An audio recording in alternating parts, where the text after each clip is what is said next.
Muy buenas noches, bienvenidos una vez más a Legítima Defensa, segunda dosis, como todos los domingos a las 20 horas. Les agradezco desde ya a todos los que nos están acompañando por el canal de YouTube de Caras y Caretas TV. Recuerden que pueden suscribirse al canal, pueden hacer los comentarios que quieran, pueden poner me gusta y activar la campanita de notificaciones que te permite después, cuando hay una emisión en vivo, que te avise YouTube que la emisión comenzó y podés seguir los diferentes programas que estamos emitiendo por este canal. Podés vernos también a través de Facebook, en la fanpage de Facebook de Caras y Caretas, donde podés hacer comentarios, elegir reacciones, compartirlo en tu perfil. Podés vernos por la página web de Caras y Caretas en carasycaretas.com.uy.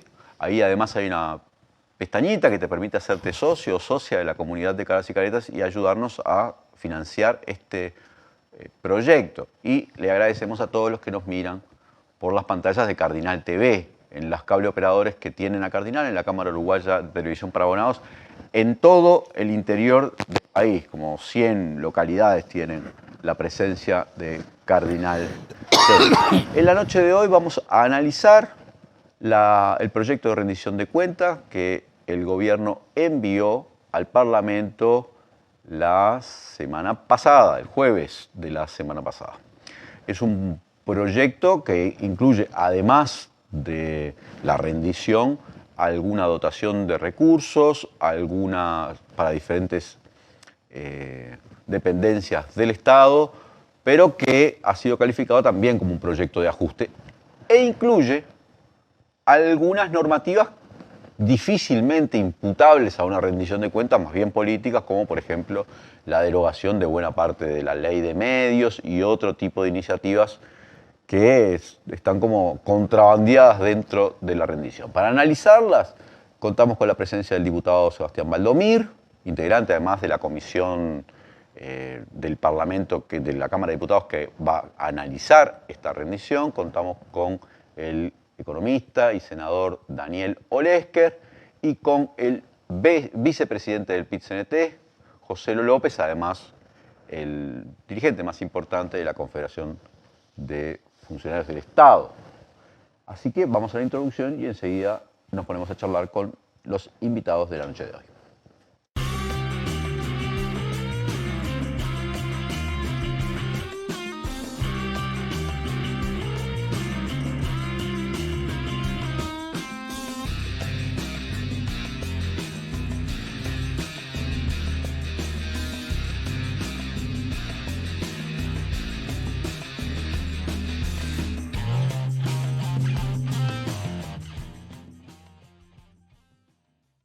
Volvemos con Legítima Defensa, segunda dosis. Gracias a todos y todas los que nos están acompañando. Buenas noches y bienvenido, Sebastián Baldomir. ¿Cómo te va? Todo bien. Buenas noches. Saludo a la barra. Buenas noches, Daniel Olesker, un frecuente visitante de este estudio. ¿Cómo te va, Daniel? Frecuente, sí. Bien, me va bien, sí. Me va bien, muy contento de estar acá. ¿Sabes por qué? Además de que yo tengo un gran respeto y admiración por querido amigo Daniel Olesker, una de las razones por la que es frecuente su visita es porque no podemos olvidar que la economía es la economía y está un poco en la base de todo lo que se produce dentro de la sociedad, por lo cual además tenemos esta posibilidad, esta convergencia, que Daniel, además de ser un senador, es un profesor de economía, destacado grado 5, que siempre nos explica esas cosas a veces muy difíciles de comprender para nosotros, pero también para la gente, pero que después tienen un impacto muy grande en la vida de las personas.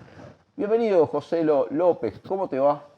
Un gustazo estar por acá, muy bien, y un gusto compartir con el diputado y el senador acá, que los conocemos de hace algún tiempito.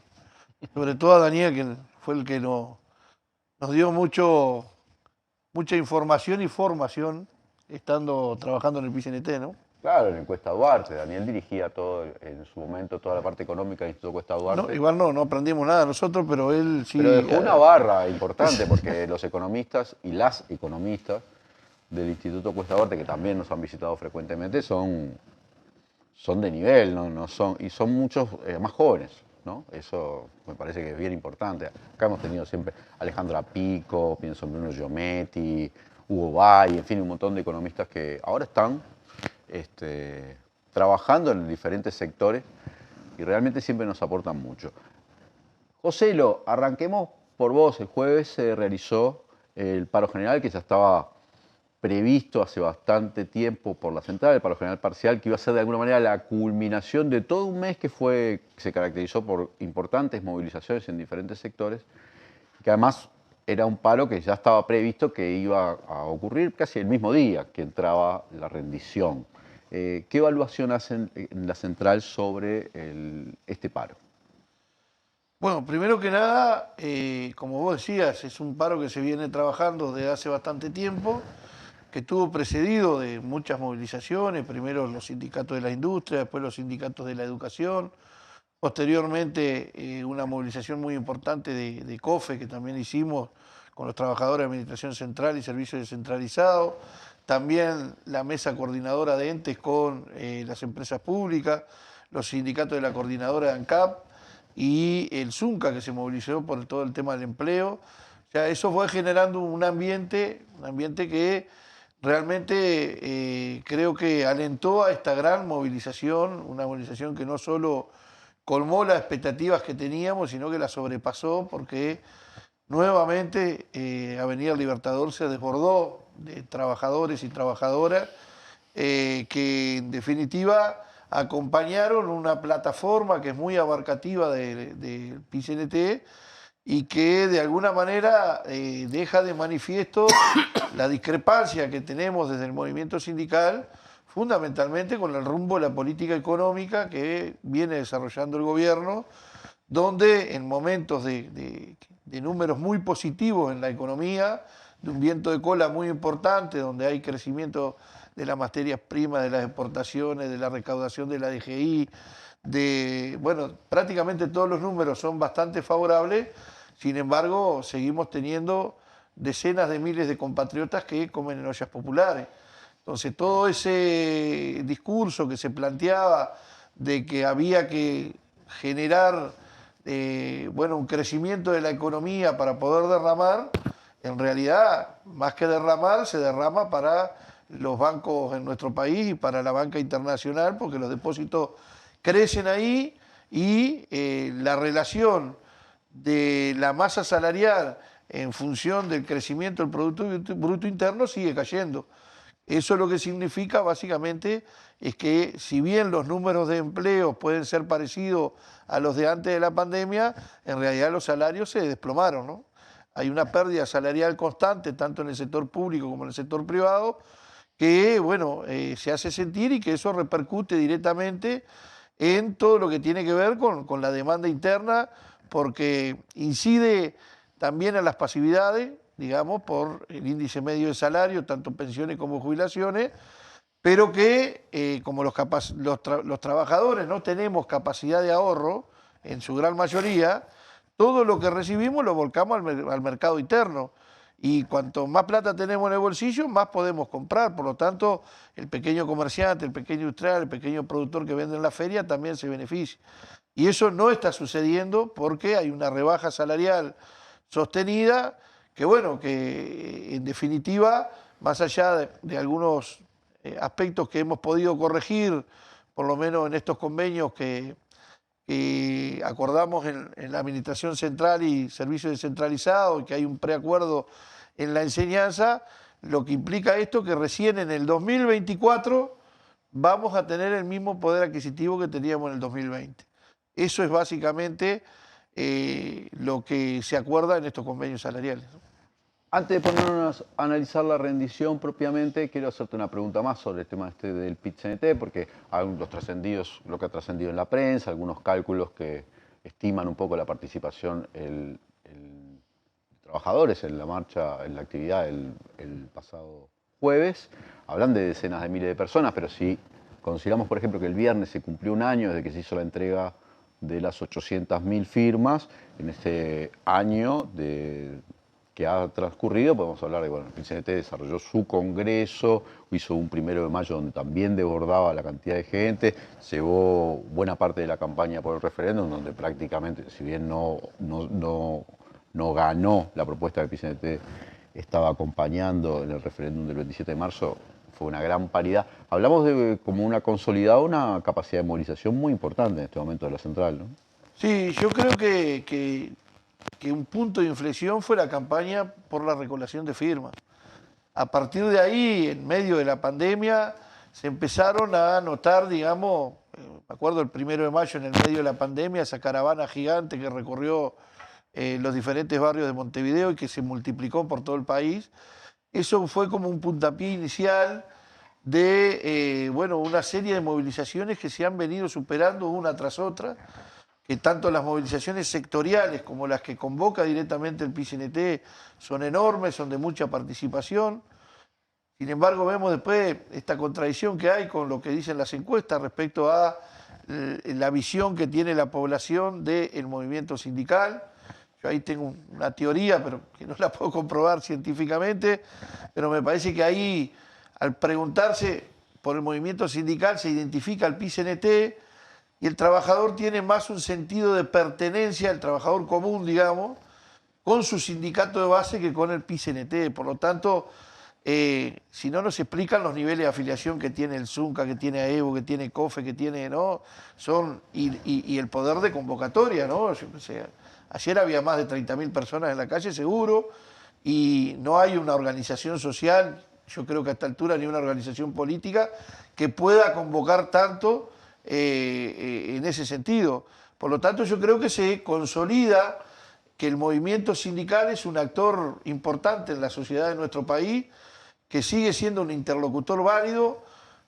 Tan válido es que, bueno, parece que el gobierno ahora, en vez de darle tanto palo a la oposición, ya el enemigo central es el PICNT, ¿no? Si vemos, y no estoy hablando de Bianchi y da Silva solamente, sino del eje que plantea el gobierno con esto que planteó el propio presidente de la República cuando pasó lo del plebiscito, que dijo que parecía que habían perdido, cuando en realidad tuvieron más votos que la propuesta nuestra, y que dijo que había que tomar el centro del ring, porque parecía que se sentía contra las cuerdas, ¿no? O sea, y bueno, yo creo que el intento desesperado por tomar ese centro del ring lo siguen haciendo, pero no lo logran. Y entre otras cosas creo que es por la movilización en la calle que ha planteado el PICNT, ¿no?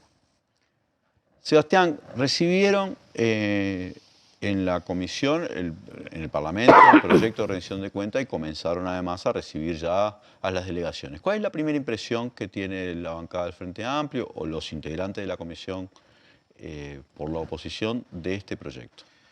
El día miércoles recibimos al equipo económico en pleno. Y digo el equipo económico en pleno porque no solamente estaba la ministra de Economía, también estuvo acompañada por el director de la OPP y por el director del Banco Central. Y esto es importante porque si nos recordamos cuando fue la última interpelación que se le hizo a la ministra Arbereche en la Cámara de Diputados, ella fue sola y no llevó, por ejemplo, al presidente del Banco Central, que es un actor muy relevante. ¿Por qué? Porque todo lo que tiene que ver con inflación y aumento de precios descansa en la política monetaria cuyo sostén institucional fundamental es el Banco Central. Ese miércoles nos presentaron el proyecto en general. Afloraron las inconsistencias que tiene este proyecto, ¿no? El relato del oficialismo dice que esta es la rendición del crecimiento y la rendición volcada a la transformación educativa y a la innovación. Y después deja en un gran manto de incertidumbre áreas fundamentales de política pública. Yo me traje dos para compartir con la audiencia y con los compañeros de panel hoy, que tienen que ver particularmente con el Poder Judicial y con la Universidad de la República, donde quedan demostradas que hay evidentemente una ausencia y un recorte enorme de recursos provenientes de la ley de presupuesto, de la rendición de cuentas del año pasado, que no se subsanan en esta rendición. No se le asignan partidas incrementales para el 2023 y para el 2024, áreas fundamentales de política pública, como es la justicia, como es lo que tiene que ver con la Universidad de la República. En líneas generales, este proyecto de rendición de cuentas hay que caracterizarlo como insuficiente, porque la magnitud del ajuste que se hizo por parte de este gobierno en el 2020, la partida esta de 226 millones que dicen que incrementan para el 2023, no llega al 30% del recorte. Si tenemos en cuenta que en el 2021, solamente por concepto de IVA, el recorte de IVA, el aumento de la recaudación del IRPF y la recaudación del IAS, fueron 100 millones de dólares, ahí tenés casi el 50%. Solamente con esos incrementos de la recaudación de la Dirección General de Impositiva, tenés 100 millones de dólares en el 2021, no me estoy retrotrayendo a 2 años, sino el año pasado, tenés la mitad casi de esos 226 millones de dólares. Pero también hay que agregarle lo que dejó de la pérdida salarial y la pérdida de poder de las jubilaciones y pensiones, 700 millones de dólares. Entonces, si yo le sumo 700 millones de dólares más los 100 que recaudó la DGI en el 2021, 800 millones de dólares, es muy por encima, es casi 3 veces más los 226 que asigna de pique este proyecto de rendición de cuentas para áreas clave. Entonces, cuando hablan de que se incrementa la partida para los salarios de la policía, para la educación, la famosa transformación educativa que nosotros estamos de alguna manera desvirtuando y desmintiendo que eso es un aporte genuino del presupuesto nacional para la reforma educativa. Todo eso viene producto de los recortes y de la magnitud del recorte que se procesó en los 2 primeros años de este gobierno. Y por último, eso hay que dejarlo bien claro, hay que también caracterizar de que el gobierno empezó la campaña electoral. La campaña electoral del 24 la inaugura con esta rendición de cuentas, también con algunas decisiones que tomó un poco antes de la rendición de cuentas, particularmente con la plata para los canales privados, ¿no? Porque eso es incidir directamente en la campaña electoral del 2024, iniciándola ahora a mediados de año del 2022. Y después, derogando la ley de medios de un plumazo, también. Además, otorgándole recursos frescos, por ejemplo, a actores que compiten con Antel, que también van a estar de alguna manera involucrados en la transmisión de contenidos, como nosotros lo vemos a diario en un contexto electoral. Entonces, como el gobierno ve que le queda poco tiempo por delante, aprieta el acelerador, va a una instancia de disputa política con la oposición y con las fuerzas sociales, particularmente el movimiento sindical, y de alguna forma adelanta la puja electoral y la puja política en el conjunto de la sociedad para instalar y matrizar esa idea de que las reformas tienen que ser ahora. También estamos esperando para mediados de agosto el proyecto de ley de reforma de jubilaciones y pensiones, donde ahí va a haber una gran discusión y una gran lucha política y social. Entonces, en ese sentido, en ese resumen, esta rendición de cuentas es como la punta del iceberg de esta decisión acelerada del gobierno de ir a una a una campaña electoral y a polarizar aún más la disputa política y social. Sebastián, y en las primeras delegaciones que han recibido, primero detallame, ya han empezado a recibir organizaciones sociales o organizaciones de este tipo sectoriales y cuál es el clima que están notando. Bueno, la primera comparecencia fue la del equipo económico el día miércoles. El día jueves recibimos a la Junta Nacional de Drogas. Ahí el director, el secretario nacional de Drogas, por ejemplo, describió este gobierno y dice que uno de los principales temas que afecta a la seguridad pública es que combate el narcotráfico. La Secretaría Nacional de Drogas debería ser un área de política pública priorizada. Bueno, está al borde de dejar de funcionar la Junta Nacional de Drogas. Se le da plata para el tratamiento a los consumos problemáticos al MIDES, pero no a la Junta Nacional de Drogas en esta rendición de cuentas. ¿Por qué al MIDES? ¿Porque la conduce un arreglista?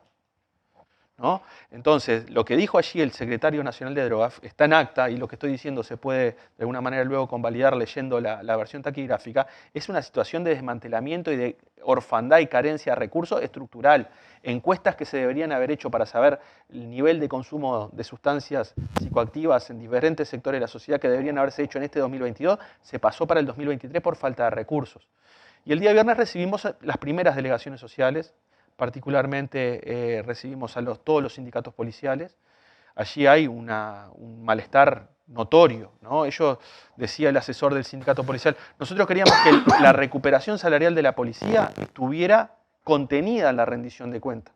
Así nosotros no teníamos que venir a estas delegaciones los días viernes que nos reciben 15 minutos para que los legisladores nos escuchen, porque estamos reclamando que lo que no se puso en el articulado lo logren colocar como un sustitutivo, como un aditivo, el día que se vaya a votar allá por agosto. Entonces, hay un malestar creciente de un sector que ellos dicen que van a favorecer y que van a priorizar en la recuperación salarial y que hoy esa recuperación no está dada. Hay una partida fija muy menor que no llega sobre todo a los policías de los escalafones más bajos, hay un incremento que de alguna manera favorece a los salarios más altos, los jerarcas, los escalafones más altos, los asesores del ministro, y no a los policías que de alguna manera están en el día a día en el combate a la delincuencia y el delito. Estos primeros días lo que muestran es que este proyecto hace agua por todos lados, y también lo que demuestra es que el oficialismo está esperando que el Ministerio de Economía y Presidencia largue algunos pesos más para empezar a distribuir, porque hay mucha gente, muchos sectores y muchas áreas de política pública muy importantes que no están cubiertos por este proyecto. Daniel,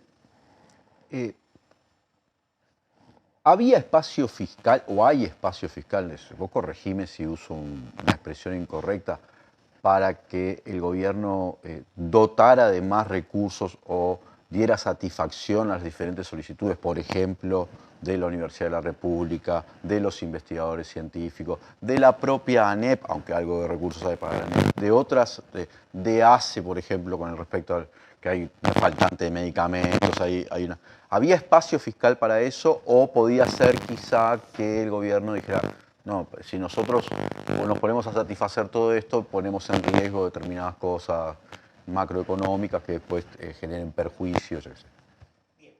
El concepto de espacio fiscal se puede medir como la participación del gasto en el Producto Bruto Interno. Es decir, bueno, si yo bajo la participación del gasto en el producto, lo que me resta puedo volver a gastarlo, y si termino en el 24 con una relación entre el gasto y el producto igual al 19, no me fui del espacio fiscal.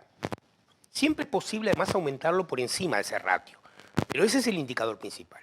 Bueno, lo que nos dicen los datos es que si yo comparo la relación entre gasto y producto del 19 con lo que sería el 24 y 23, asumiendo estos dos incrementos, el gasto va a quedar en relación al producto por debajo en el 24 respecto al 19. 2 o 3 puntos por debajo. La ANEP sola y la UDELAR juntas van a quedar como 0,3, 0,4 por debajo del PBI. De 4 y pico a 3 y pico, digamos, ¿no? O sea, efectivamente había espacio fiscal. ¿Por qué? Porque, como decía Sebastián, lo que se pone ahora, claramente en una estrategia electoral, es mucho menos que lo que se ajustó. Por ejemplo, en la ANEP, el resultado de los 2 primeros años son 137 millones de dólares menos. Como calculamos estos 137 millones diciendo, en el 20 y en el 21 hubiera gastado lo mismo que en el 19. O sea, 3 años iguales. Y eso lo comparo con el verdadero 2021. La diferencia sumada me muestra en los 2 años cuánto acumulado menos gasté. Y te repito, en la ANEP 137 millones. En el FONAVI, que para mí es uno de los grandes perjudicados de esta rendición, porque no solo le pegaron muy fuertemente los 2 primeros años, sino que no tiene nada para el futuro, nada, 40 millones de dólares. La UDELAR 39 millones, el INAU 40 millones, ACE 75 y el Poder Judicial 45. Estamos hablando de cerca de 400 millones de dólares, ¿no?, menos, ¿no?, acumulado en los 2 años en los principales rubros. Interior y defensa tienen un poquito caída, no mucho. Entonces, claramente es una rendición de ajuste fiscal. Ese ajuste fiscal operó por caída de salarios, ¿no?, en los incisos que son fuertemente salarizados, como la ANEP o la UDELAR, por inversiones en rubros que son básicamente de inversiones, como el BOTMA, el FONAVI, digamos, el Fondo Nacional de Vivienda, y otros que son una mezcla entre gasto de funcionamiento del viejo decreto 90/20 de marzo del año 20 y salarios, como es el caso del INAU o de ACE y demás. Algunos de estos rubros, algunos no, ACE básicamente, compensó parte de esto con el fondo COVID. Pero ese fondo COVID, que fue en el 20 y en el 21, la rendición nos dice que en el 21 fue 1,9 del PBI, o sea, incluyendo vacunas, o sea, porque en el 20 no había vacunas, o sea, creció de 1,3 del PBI a 1,9. Pero incluyendo vacunas no llegamos al 2% del PBI. Y en el 22 está cayendo, basta mirar las estadísticas del fondo COVID mes a mes, se viene cayendo porque, bueno, hay menos seguros de paro, porque hay menos plus de tarjetas, ¿no?, porque algunos, como el bono crianza, se presupuestó, en fin, esta es menos, y en el 23 y en el 24 desaparece. Entonces, está claro que lo que en parte compensó ese espacio fiscal, el fondo COVID, desaparece. Entonces, claramente hay un ajuste fiscal muy duro, de los 2 primeros años. Y previendo el crecimiento 23-24, 137 millones en la ANEP, y va a crecer 30 millones en el 23 y 39, creo, 40 en el 24. Menos que lo que pidió la ANEP. Todavía no sabemos en qué se va a sacrificar ese gasto, porque la ANEP presenta 50 millones de dólares desagregado en 5 programas. El gobierno presenta 30 todo junto, como diciéndole, vos me pediste 50, yo te doy 30, arreglate como puedas con los 30 y repartirlo como te venga bien, digamos, ¿no? Va a ser para directores, va a ser para los María Espínola, va a ser, ¿no? Todas, como dijo bien Sebastián, para fortalecer una transformación educativa que, dicho sea paso, vale la pena decir, fue votada en contra por las asambleas técnico-docentes. O sea, la plata no va para la mejora de las condiciones, las mayores horas, no, va para 4 o 5 proyectos que son específicamente de la transformación educativa. Es muy parecido, tú te acordás muy bien porque fuiste líder en ese proceso, como hicieron con la reforma Rama en el 96. Pusieron el presupuesto para convalidar la transformación educativa. Mejoraron salarios, mejoraron gastos, mejoraron inversiones, pero no en cualquier cosa, en las cosas que la reforma educativa del 96 se proponía. Quiero hacer una breve reflexión de lo que decía José sobre los salarios. Yo creo que es muy importante haber firmado este acuerdo. Yo, años miembro del movimiento sindical, lo hubiera firmado también. Creo que hubo una ruptura de la pauta del gobierno, una expectativa de que no se iba a cumplir lo de que en el 24 está igual al 19, hasta 2 días antes de que enviara la rendición de cuentas no se iba a cumplir. Se logra utilizar la discusión de la rendición para quitar el tema de la reestructura, se da una partida un poco mayor para los salarios más bajos, o sea, hay una cantidad de factores que claramente son mejores que lo que estaba previsto y logran un mini objetivo. Entonces, yo creo que estuvo bien, que eso permite, digamos, que el movimiento sindical muestre que con su lucha puede lograr cambiar estas pautas. Ahora, como también dijo Joselo, cuando vamos a mirar, vamos a decir, yo en el 24 puedo comprar las mismas manzanas que en el 19, las mismas naranjas, las mismas papas y las mismas garrafas de Supergas. En el medio, fui perdiendo, es como una U, ¿no? Eso que yo siempre digo acá. Va perdiendo y luego va recuperando. Y quiero decir que Marcelo Abdala dijo, deberían compensar esa pérdida del medio. Y el ministro le dijo una mentira absurda.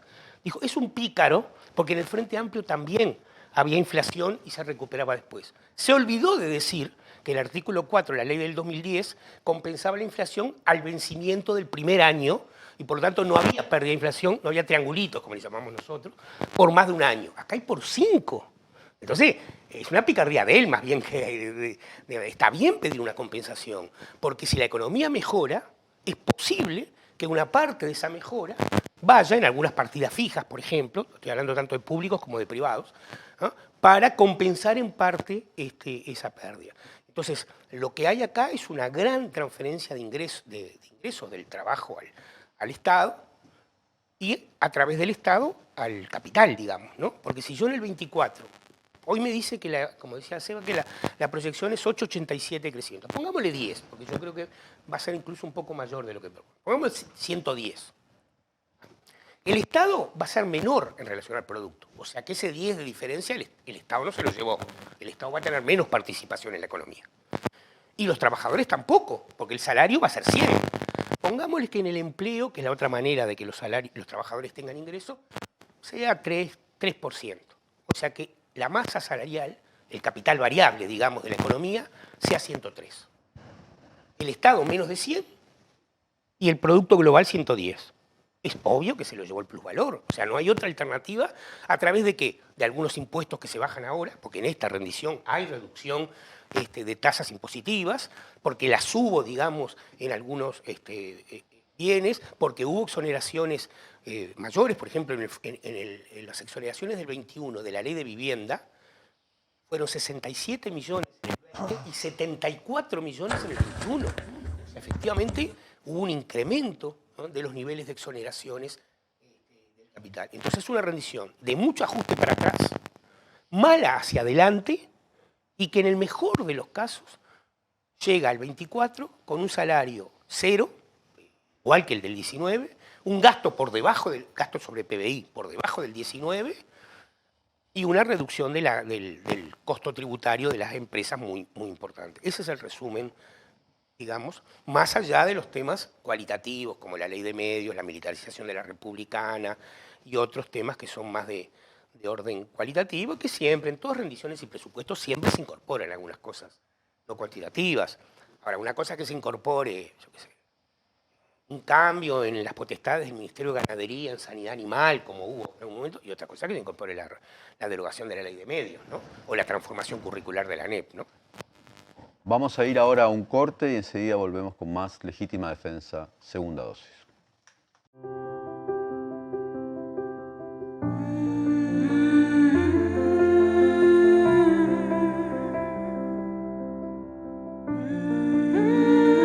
Vos agradecés contar con el mejor equipo médico. Nosotros te agradecemos por elegirnos, brindándote cada vez más atención humana, innovación y beneficios. Afiliate por el 1444 o en casmu.com.uy. Casmu, estamos para cuidarte. Va vuelta, ahí, tan. Es un honor formar parte de Caras y Caretas TV, donde hay lugar para todo tipo de contenido y también para el humor. ¡Sumate! La reforma de la seguridad social que propone el gobierno va en contra de los intereses de los trabajadores y trabajadoras. Aumentar la edad, bajar las jubilaciones y privatizar. El verdadero problema del sistema es la asistencia a la caja militar y el fracaso de la SAFAP. Esta reforma no es técnica, es ideológica. Trabajadores y trabajadoras del Estado en defensa de tus derechos y del trabajo, decimos no a esta reforma. A veces estamos muy en la chiquita. Y si no, mira. Sí, ponele choclo, picles, ¿te gustan? Dale, ponele todo. Total es gratis. Estamos tan en la chiquita que barremos cualquier tipo de límite. ¡Epa! ¡Qué boquita! ¿Eh? Pero, aunque parezca que hasta los más chiquitos están en la chiquita, solo parece. Tomá, pateala, campeón. Porque los uruguayos somos grandes. De corazón, no estés en la chiquita. Pensá en macro. Cuanto más compras, menos pagás. Macromercado es negocio.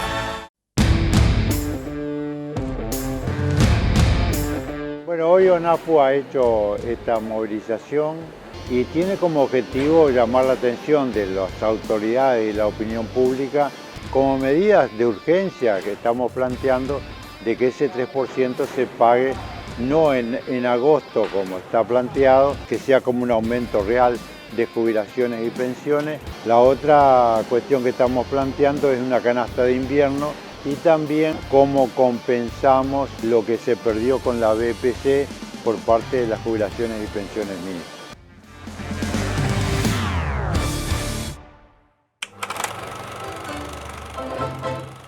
Soy suscriptor de Caras y Caretas porque necesito periodismo comprometido, independiente.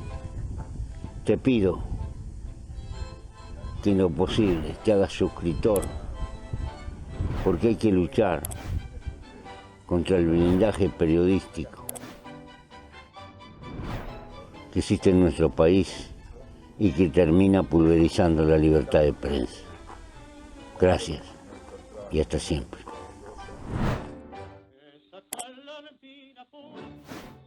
Volvemos con Legítima Defensa, segunda dosis, gracias a todos y todas los que nos acompañan.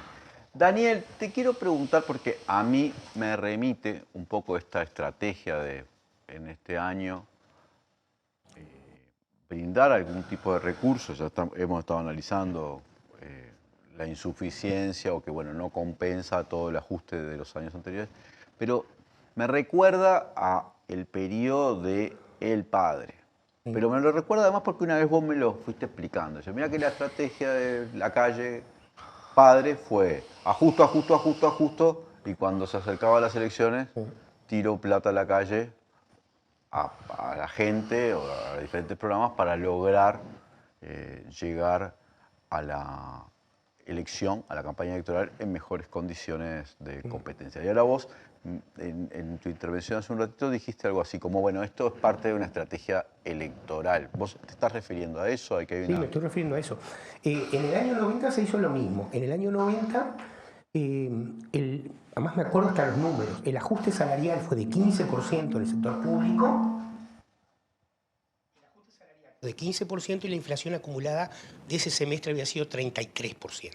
O sea, y en el sector privado no se convocó al Consejo de Salario y se dio un ajuste por decreto más o menos similar.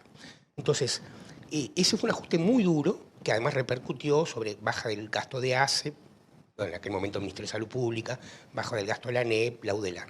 Y luego comenzó a crecer en la segunda parte. Tuvo un componente que este gobierno lo tuvo en menor medida, que tuvo un aumento muy importante del IVA y la creación del IRP. Acá hubo aumento de impuestos, sobre todo por el cambio de la base de medición del IRPF y por el tema de IVA débito, pero en aquel momento fue un impacto muy grande. Subió 2 puntos el IVA y se creó el IRP de 2 y 4% según los tramos salariales. Entonces eso le permitió tener menos ahorro, ¿no? Pero entre el ahorro, aunque fue menor que el de ahora, y el incremento de impuestos, se gestó esa plata. Y acá hicieron más o menos lo mismo, pero no solo acá, porque además no te olvides que aquí sobreahorraron. O sea, ellos en el 20 ahorraron, pongámosle, si no recuerdo mal, unos 300 millones de dólares. Sin embargo, la meta fiscal de ahorro era menor. O sea, sobrecumplieron su meta fiscal. Entonces, el ahorro es muy importante. Por eso esta relación entre el gasto y el producto va en descenso, digamos, ¿no? Porque acá hubo una mucho más apuesta al ahorro, en particular a la caída de salarios y jubilaciones, y también complementado con pequeños aumentos de impuestos. Pero la esencia de este ajuste es menor gasto y menores niveles de salario y por ende de jubilaciones. Entonces, ahora, ¿qué condiciones tiene? Si el 22, en mi opinión, por lo que he leído ya de los datos de gasto del 22, van a andar medio empatados, o sea, va a bajar un poquito respecto al 21, pero no mucho. El acumulado ahorrado entre el 20, 21 y 22 es enorme para poder expandir el gasto. Y claramente la expansión está asociada a factores que puedan ayudar en el clima electoral. Ayer se anunciaron cosas de la inversión pública que hay que estudiarla. Es la 4ª vez que nos dicen, el 1 de marzo del primer año de gobierno, del 21, cuando cumplieron un año, y el 1 de marzo del 22, un anuncio sobre inversiones que eran, en un caso eran creo que 1.300 millones de dólares y en otro 1.500. Poco se cumplió de eso. Ya hicieron 4 veces las cárceles. Primero eran por PPP, después primero eran por fondos. Por la venta de por la venta de los terrenos, después por presupuesto, ahora por PPP. Pero hace 3 años que hablamos de 4 cárceles nuevas y no se hizo ninguna. Entonces, me dicen, ¿qué opinas sobre el anuncio de inversiones? Quiero verlo, porque es la 4ª vez que nos hablan de anuncios de inversiones y por lo menos las 3 primeras fue puro paco. Entonces, es probable que ahora sí algunas inversiones se puedan... Y además, alguien dijo, vamos a elegir rutas locales que impacten mucho sobre las localidades. Llamarle electoral, otro que no sea eso, ¿no? Entonces, yo creo igual que... el monto, aunque yo la parte publicitaria la observo cuando salen, por ejemplo, a decir, pues lo vi el otro día, van a invertir 2 millones de dólares por día, ¿no? Pero bueno, yo hago la cuenta, y 2 millones de dólares por día, ponerle en un año, son 700 millones de dólares. Está muy lejos de los niveles de inversión, incluso del periodo pasado. Que me acuerdo que en su momento habían anunciado unos 12.000 millones de dólares el segundo gobierno de Tabaré, que iba a ser a lo largo del año. No sé si llegó a esa cifra, pero bueno, a mí Astori me contó, me fue contando y se acercó a los, menos. Pero se acercó bastante. El récord fue el segundo periodo de gobierno, ¿no? Sí. En la que se invirtió más o menos 4,5, 4,7 del PBI en inversión pública.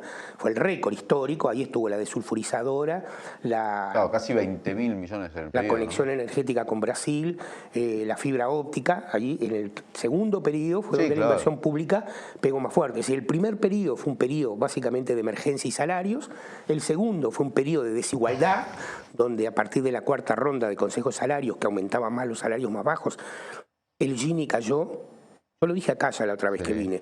El Gini, en el 100% que cayó, el índice que mide la desigualdad, en el 100% que cayó durante los 3 gobiernos del frente, 85% solo cayó en el segundo periodo de gobierno. Fue la desigualdad y la inversión pública. Entonces, es incomparable con eso, aún en ese caso, pero te repito, hay que tener muchas dudas, porque creo que además tienen un problema. Hay que verlo, yo tienen un problema eso de de inaugurar cosas que hacen otros. Tienen un problema de capacidad de gestión. No puede ser que desde que se quedaron con los fondos de colonización para asentamientos, no se han hecho casi nada del fideicomiso. O sea, no han invertido casi nada en vivienda. Había un fideicomiso que era 70 público, 30 privado. No hay un proyecto con ese fideicomiso. O sea, y eso tampoco les da, porque las inversiones son costosas en plata, pero también costosas en tiempo. O sea, no se hacen de un día. O sea, vos no haces un asentamiento, yo estuve bastante en eso, bueno, José también lo conoce bien, no haces un asentamiento como comprás un terreno y construís un edificio, que es solamente tiempo operativo. Acá tenés que hablar con la gente, tenés que trabajar en el modo de reasentamiento. Hay una enorme cantidad de cosas que por lo menos te llevan un año y pico previo a poner un peso para la parte de construcción. Entonces, yo creo que además de todo, tienen unas enormes incapacidades de gestión. José, este convenio que referías vos, pero que también refería Daniel, que alcanzaron los públicos COFE con el gobierno, bueno, tiene determinadas características que me gustaría que detalles. Me gustaría además saber si alcanza a todos los públicos, porque es conocida la polémica que hubo por lo menos con algunos sectores de la policía, que no sé si afirmaron o repitieron lo que le dijo el ministro, en fin, no sé, pero dijeron que COFE puso casi que como condición que a ellos no los favoreciera. Me gustaría conocer los detalles y además el alcance del convenio. Bueno, primero, nosotros tenemos una diferencia sustancial con el gobierno que planteaba una pauta salarial para el sector público de un 2,9 y nosotros planteábamos que la pérdida medida en relación al IPC era de un 6%. En el primer año de gobierno hubo una inflación durante todo el año de un 9,41 y el ajuste fue de un 4,41 para el sector público. Por lo tanto, ahí perdimos un 5%. Y en el segundo año de gobierno, que fue el ajuste siguió en enero de este año, la inflación fue 8 y el ajuste, 7,96 digamos, y el ajuste de lo público fue 7. O sea que perdimos un punto más.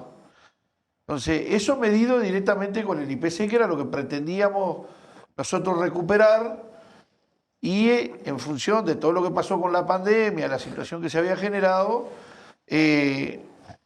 no teníamos, digamos, problema de esperar hasta el 24, porque sabíamos que el sector privado había sufrido mucho más con desempleo y con seguros de paro y con una cantidad de cosas. Y bueno, en ese marco nosotros dijimos, si tenemos que esperar hasta el 24 no tenemos problema. ¿Cuál es el problema de esta situación concreta? Es que en realidad el gobierno en el artículo 4 de la ley de presupuesto estableció una nueva medición de la pérdida que no es por IPC, sino es por el índice medio del gobierno central. Y ahí... ¿Qué es eso? El índice medio del gobierno central, digamos, es la evolución del salario de todos los que dependemos del presupuesto, ¿no?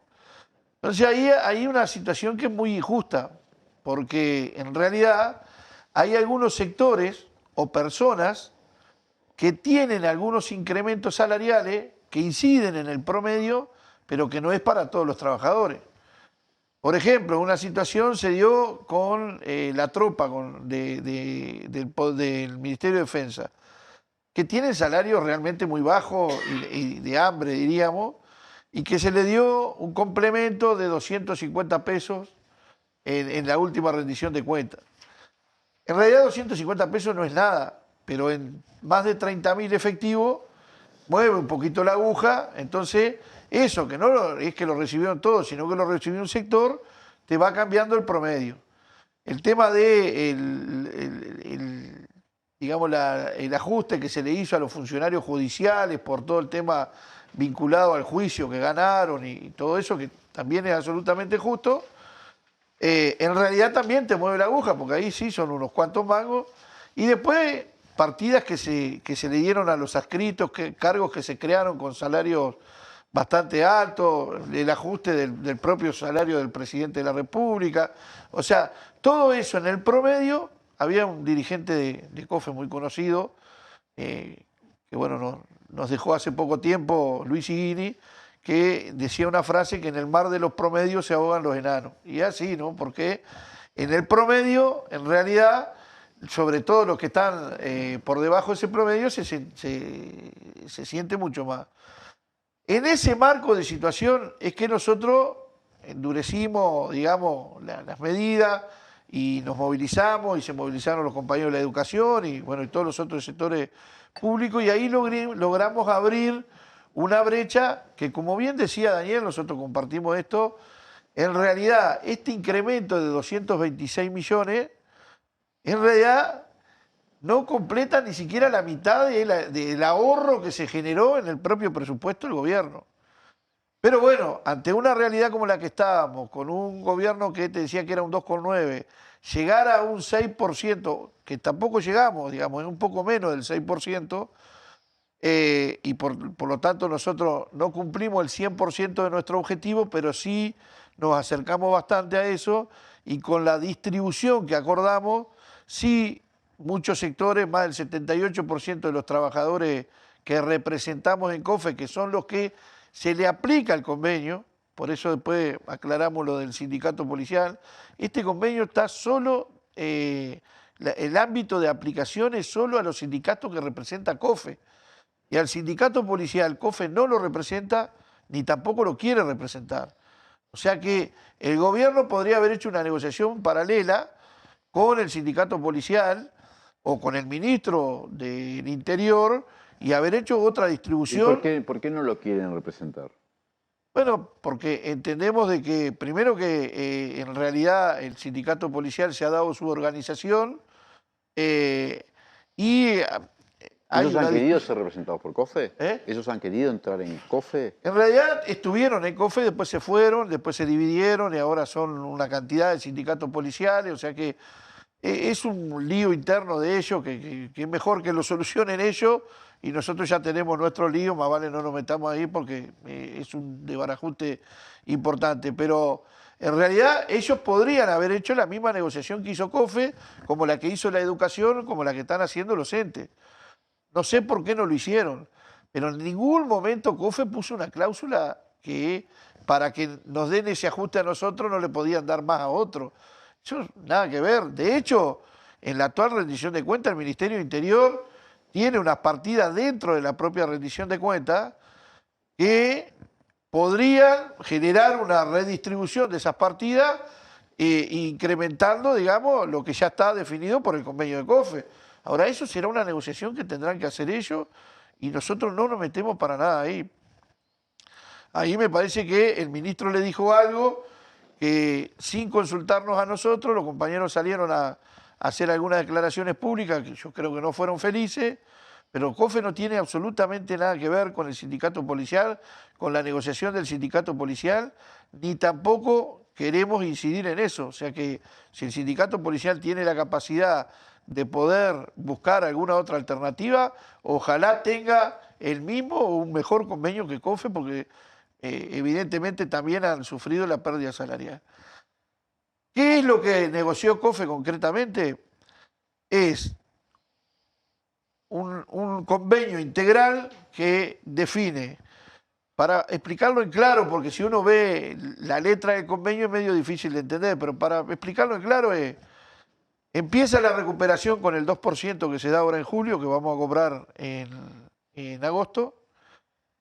En enero del año que viene, la fórmula del artículo 4 va a dar un poquito por encima de lo que el gobierno entiende que va a ser la inflación de este año. El gobierno está proyectando un 8,7%, y entre el ajuste por inflación esperada, el correctivo que estaba previsto para este año, y la recuperación, eso va a dar un poquito por encima de ese 8,7, algo así como 8,97. Y aparte de eso, para los salarios menores de 80.000 pesos hay una partida fija de 1.500 pesos que queda incluido en el sueldo. Esto implica que los salarios más bajos, cuanto menos ganás, el porcentaje es mayor. O sea, si vos sumás todo lo que es el artículo 4, más este 2% de ahora, más los 1.500 pesos, en un salario de ingreso a la función pública que andan los 30 y pico mil pesos, todo junto te da algo así como un 16% de incremento salarial.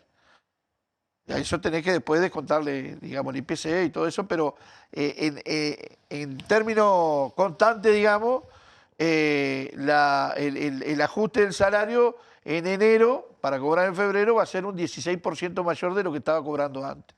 Y después, cuanto más va creciendo el salario, va siendo un poquito menos, un 13, un 14, digamos, un 13, un 12. Los que sí van a quedar un poquito postergados son los que ganan más de 80.000 pesos, que eso en el global, entre el ajuste que se da ahora del 2%, el IPC que es, o la fórmula del artículo 4 que se va a dar en enero del año que viene, más lo que está previsto como recuperación para el año 2024, van a dar en el entorno de un crecimiento, una recuperación que no llega al 6%, sino que se estanca dependiendo de esa fórmula del 2024 que está atada al crecimiento del PBI, que va a andar en un 3,5, un 4%. Para esos trabajadores, que son los que quedan postergados ahora, queda una cláusula en el convenio que deberían ser priorizados para el próximo presupuesto. Pero aparte, se engancha otra cosa que para nosotros es muy importante, que es que un convenio de beneficios que terminaría el 31 de diciembre de este año, donde ahí hay una partida de presentismo que es importante para COFE, más beneficios de licencias especiales, más todo lo que es lentes, órtesis y prótesis del BPS, beneficios del BPS. Ese convenio terminaba el 31 de diciembre de este año y se engancha con este otro convenio y va hasta el 31 de diciembre del 2025. Por lo tanto, si bien no es el 100% de lo que nosotros reclamábamos, yo comparto, o Daniel comparte un poco esa visión, para nosotros es un avance sustancial en un escenario que venía muy desfavorable para los funcionarios públicos en general, ¿no? Ahora, sí. Termino con esto. El convenio lo dice claramente. Esto abarca a los sindicatos que representa COFE. Lo dice así. No me queda claro. Además, un sindicato siempre firma. Artículo primero. Ahí va. Siempre firma un sindicato el ámbito de competencia o el público objetivo, digamos, es el sindicato que está firmando el convenio, ¿no? Eso es en general así, ¿no? Pero yo no sabía, yo pensaba que también COFE abarcaba a los sindicatos policiales, que esto que me estaba diciendo me resultó una novedad. Y me parece curioso incluso la imputación que hicieron algunos dirigentes o representantes de sindicatos policiales, porque ¿qué sentido tiene? Si no estás dentro de COFE, es obvio que no va a estar dentro del ámbito. Bueno, yo creo que ahí hay algo que tiene no fueron que ver... todos también, ¿no? Yo vi a Patricia Rodríguez saliendo en Twitter diciendo no. El que tiene que aumentar no es el gobierno, no es COFE. Yo hablé con Patricia Rodríguez. Primero hablé con el secretario general que me dijo antes de que surgiera esta reunión con el ministro. Me planteó de que le había llegado ese rumor. Y yo le dije, mirá, te mando el convenio para que vea qué es lo que firmamos. Me agradeció, dijo que me agradecía que le hubiera mandado el convenio, porque ellos, la versión que tenía, que había una cláusula donde no se les podía aumentar el salario. ¿Quién les dio esa versión? ¿Te dijo? Eso me dijo que le había salido del Ministerio de Economía. Pero después dijeron que fue el ministro Heber, que se lo dijo adelante de varios compañeros del sindicato policial. Cosa que yo no tengo por qué dudar de lo que dicen los compañeros del sindicato policial. Si ellos dicen que Heber le dijo eso, de inmediato lo que hice yo fue llamar a Heber y decirle... ¿Y qué te dijo? Le digo, ¿vos dijiste esto? Me dijo que de ninguna manera, y lo salió a desmentir públicamente Heber. Heber salió en algunos medios de comunicación masivos a decir que de ninguna manera él había dicho eso. Ahora, yo no tengo por qué no creer en lo que dicen los compañeros del sindicato policial. Y si me tengo que volcar entre Heber y los compañeros del sindicato policial, me vuelco por los trabajadores de la policía, los representantes del sindicato policial, Porque todos sabemos que una constante de las patronales y sobre todo de un gobierno como el que tenemos ahora es muchas veces enfrentar trabajadores contra trabajadores para sacarse la pata del lazo y no hacer. Ahora, lo que sí nos dijo Heber a nosotros también es que él sí le había dicho que era más beneficioso distribuir la plata que le correspondía por la masa salarial a los policías, distribuirla de la manera que la distribuía COFE, porque incentivaba los salarios más bajos, y no plantearla en toda la escala salarial, porque si no se le iba a ir mucha plata para los salarios más altos, que aparte ya tenían una previsión en la propia rendición de cuentas. Ahora, ese es un problema de Heber con el sindicato policial. Nosotros no negociamos ahí, ni como te dije hoy, queremos negociar. Sebastián, en una línea, ahora en el tercer bloque la seguimos, pero nos estamos quedando sin tiempo en este bloque. El Frente Amplio, la bancada Frente Amplio, ¿ya atisba una estrategia para esta rendición? ¿Qué es dónde va a poner el énfasis? Está claro que no va a lograr todo lo que quiera, pero ¿lo va a poner en la universidad? ¿Lo va a poner en los recursos para la salud? ¿Dónde va a poner el énfasis? El énfasis está puesto en el área social, particularmente la atención a la emergencia nutricional, lo que tiene que ver con las políticas sociales de asistencia directa en los sectores de menos recursos, en la salud, en la vivienda y también en la seguridad pública. Y vamos a hacer algunas propuestas a las cuales lo estamos de alguna forma comprometiendo a la opinión de los jerarcas del Poder Ejecutivo para que nos digan, bueno, con eso estamos de acuerdo, con eso no estamos de acuerdo. Porque lo que estamos viendo, y el ejemplo que acaba de decir José lo es significativo, es que hay diferencias dentro del propio Poder Ejecutivo con respecto a esta rendición de cuentas. Lo que acaba de decir José lo reafirmaron los propios dirigentes sindicales en la comisión el día viernes y está en un acta pública. Es decir, nosotros lo que estamos diciendo fue lo que dijo el ministro del Interior, Heber. ¿Ah? Y lo reiteramos porque ahora se empezaron a desdecir, particularmente el ministro del Interior. Entonces, hay muchas versiones encontradas y hay negociaciones internas dentro de la coalición para ver cómo se asignan presupuestos mayores para áreas centrales, lo que tiene que ver con vivienda, por ejemplo. Vivienda está quedando por debajo de todas las proyecciones porque no entra ninguna asignación clara, además, aparte de la que ya está en el presupuesto nacional de la ley de presupuesto del 2020, y están quedándose sin tiempo para aplicar recursos. Entonces nosotros vemos que hay que exacerbar y de alguna manera provocar que el gobierno tenga que dar un mensaje claro hacia la población del sistema político donde va a poner las mayores cantidades de dinero. Y sin duda también la UDELAR, ¿no? La UDELAR del 2021 para el 2020 aumenta en 6.000 estudiantes la matrícula. En el 2021, pandemia, todo lo que se le decía del sistema de innovación, la agencia de innovación e investigación, lo que hicieron los científicos, etcétera. Bueno, que le aumenten el presupuesto. La UDELAR elabora un presupuesto como todo mensaje, eso es algo bueno que de repente podemos desarrollar más adelante, que pide 40 millones de dólares para el 2023. ¿Sabes cuánta plata le asigna esta rendición de cuentas? 0. ¿Ah? Y la ministra que responde eso, bueno, pero la UDELAR ya tiene un presupuesto que es muy significativo. Y aparte le dimos la plata en la ley de presupuesto que se votó en el 2020. Pero, por ejemplo, estos 6.000 estudiantes nuevos en el 2021 y el aumento de matrícula que se registró en el 2022, ¿cómo se internaliza en una ley que se votó en el 2020? Para eso son los recursos incrementales. La UDELAR, en un documento que aprueba el CDC, solicita 40 millones de dólares al Poder Ejecutivo y el Poder Ejecutivo en este proyecto de rendición de cuentas le asigna 0. Eso me parece que es muy significativo. Y podemos seguir luego con otros incisos, particularmente lo que tiene que ver con el Poder Judicial es muy llamativo, porque es la administración de justicia. Yo creo que ahí hay que de alguna forma poner el énfasis y obligar a que se aclare cuál es el criterio que va a primar. Si van a primar los incisos y los ministros o va a primar la visión de la ministra de Economía, del equipo económico y de la Presidencia de la República. Vamos a ir a un corte y enseguida volvemos con más Legítima Defensa, segunda dosis. Firma Digital Habitat es una plataforma para que todos los usuarios puedan subir, firmar y enviar documentos con la misma validez que la firma presencial, garantizando que todos son quienes dicen ser. Solicitala sin costo en nuestra web e identificate por única vez en cualquiera de nuestros locales para poder firmar desde donde estés. En Habitat, hoy más que nunca, te hacemos la vida más fácil.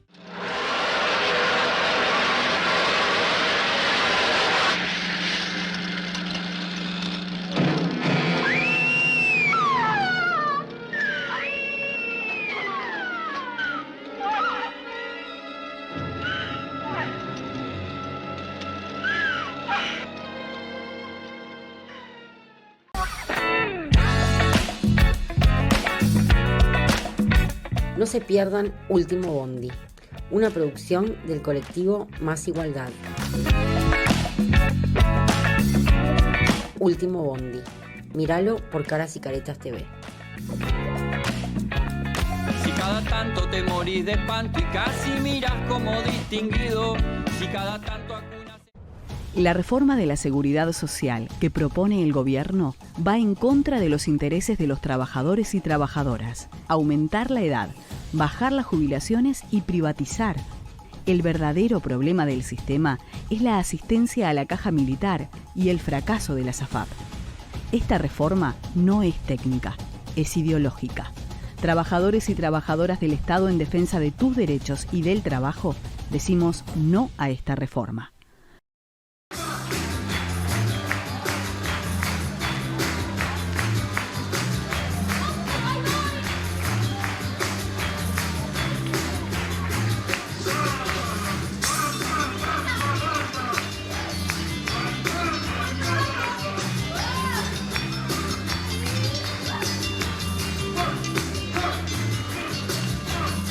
En caso de una alerta meteorológica es muy importante estar bien comunicado.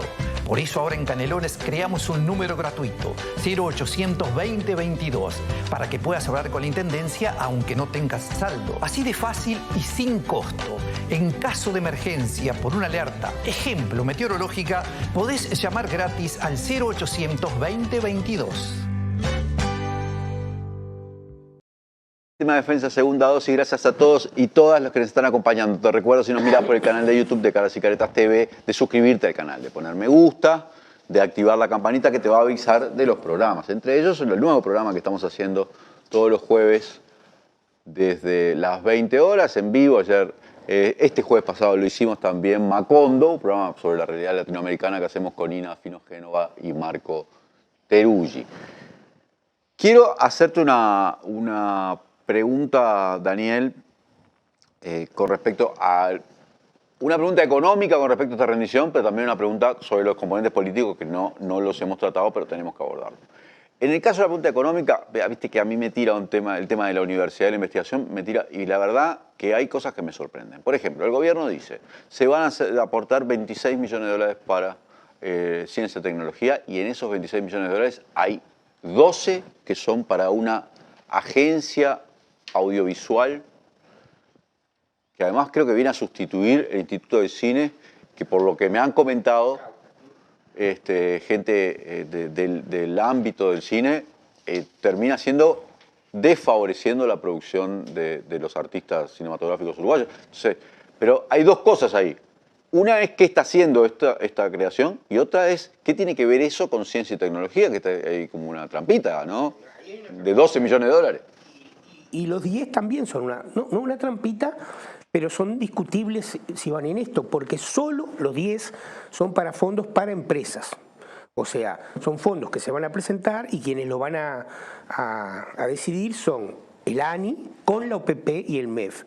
Yo digo que poner a la OPP y el MEF no sea cosa que a la ANI se le pase a algún investigador en lugar de una empresa, digamos. Sí, pero ¿no? Azucena Arbeleche dijo, la universidad tiene recursos porque, entre otras cosas, bueno, los recursos para la ANI... Pero eso, ahí va, sacamos los 12 y los 10, sí. Queda lo de la ANI específicamente, que son 4. O sea, de los 26 que se anunciaron con tanta pompa, en realidad, recursos nuevos son 4 millones para la ANI. Obviamente, en un presupuesto de la UDELAR, que debe andar en cerca de 500 millones de dólares, una cosa así, imaginemos que esto, pero además no es para la UDELAR. La UDELAR tiene una participación en la ANI y hay investigadores que participan en la ANI, pero tiene su propia investigación. O sea, la investigación no es sola vacunas, no es solo el Pasteur, no, investigación también es un estudio de vulnerabilidad nutricional. Pero es que yo te digo que por lo que los montos nomás que distribuye la CSIC, la Comisión Sectorial de Investigación Científica de la Universidad, por mecanismo diferente, iniciación, grupos y más D, es más plata que esa de la ANI, estoy seguro. Sí, claro, es mucho más plata. Y que sale ya del presupuesto universitario. Como dijo Seba recién, la universidad fue golpeada. Y yo creo... está claro desde el primer presupuesto. El presupuesto le pegaba duros golpes a la universidad. Después saltaron tanto, como se acuerdan que las fundaciones privadas tenían exoneraciones tributarias y las fundaciones tributarias no podían hacer compras directas y las de la UDELAR no, porque la UDELAR era un bien público, una cosa. Entonces yo creo que desde el principio lo que hay es una tesitura de no querer a la universidad pública, es decir, no les interesa la investigación académica propia, ¿no? La calle Herrera hizo lo mismo. La calle Herrera dijo, ¿para qué vamos a gastar en ciencia y tecnología si los paquetes importados para la producción de bienes es más útil, digamos? Hoy hay un plantel fuerte. Si tú miras los cuadros del gobierno, hay una presencia muy fuerte, sobre todo en los jóvenes, los que ya después de los 90 pudieron estudiar en las universidades públicas, en las universidades privadas, de recursos de la ORT, en economía es muy importante los de la ORT, la Católica, en Derecho, la Universidad de Montevideo, la Universidad de la Empresa. O sea, yo creo que hay un interés, no hay un interés porque la universidad se desarrolle. Se nota hasta, te lo puedo decir, por lo menos yo así lo vi, Seba lo haber visto igual, se nota en la actitud, cuando hablan de la universidad en una comparecencia. Una cosita que no sé si sabes, es un detalle como de color a esta altura, pero es curioso, y la gente seguro que no lo sabe. 2 de los representantes al directorio de la ANI son a propuesta del CONICYT, el que va por los académicos y el que va por el sector productivo.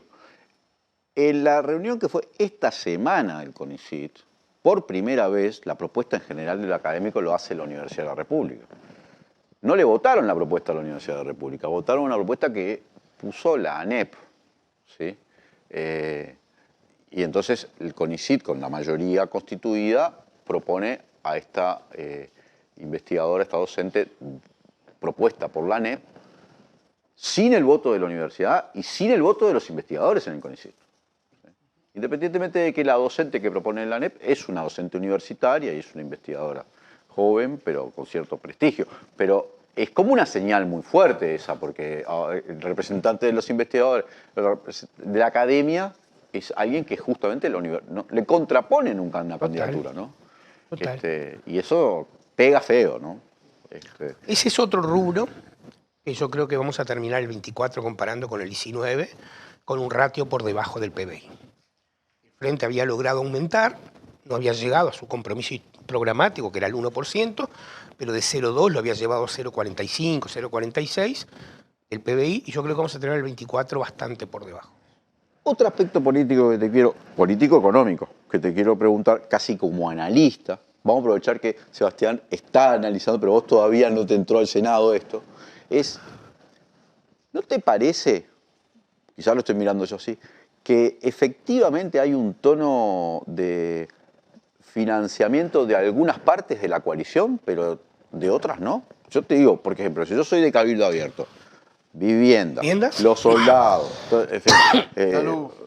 y salud, y miro, en cambio otros sectores donde está quizá el herrerismo o incluso ahí aparecen recursos. No sé, te pregunto si ese tipo de análisis se hace así en el Parlamento o no, pero porque está bien, es un gobierno de coalición, pero está claro que cada sector tiene sus ministros y cada uno quiere dinero para poder hacer algo. Sí, son las monedas de cambio.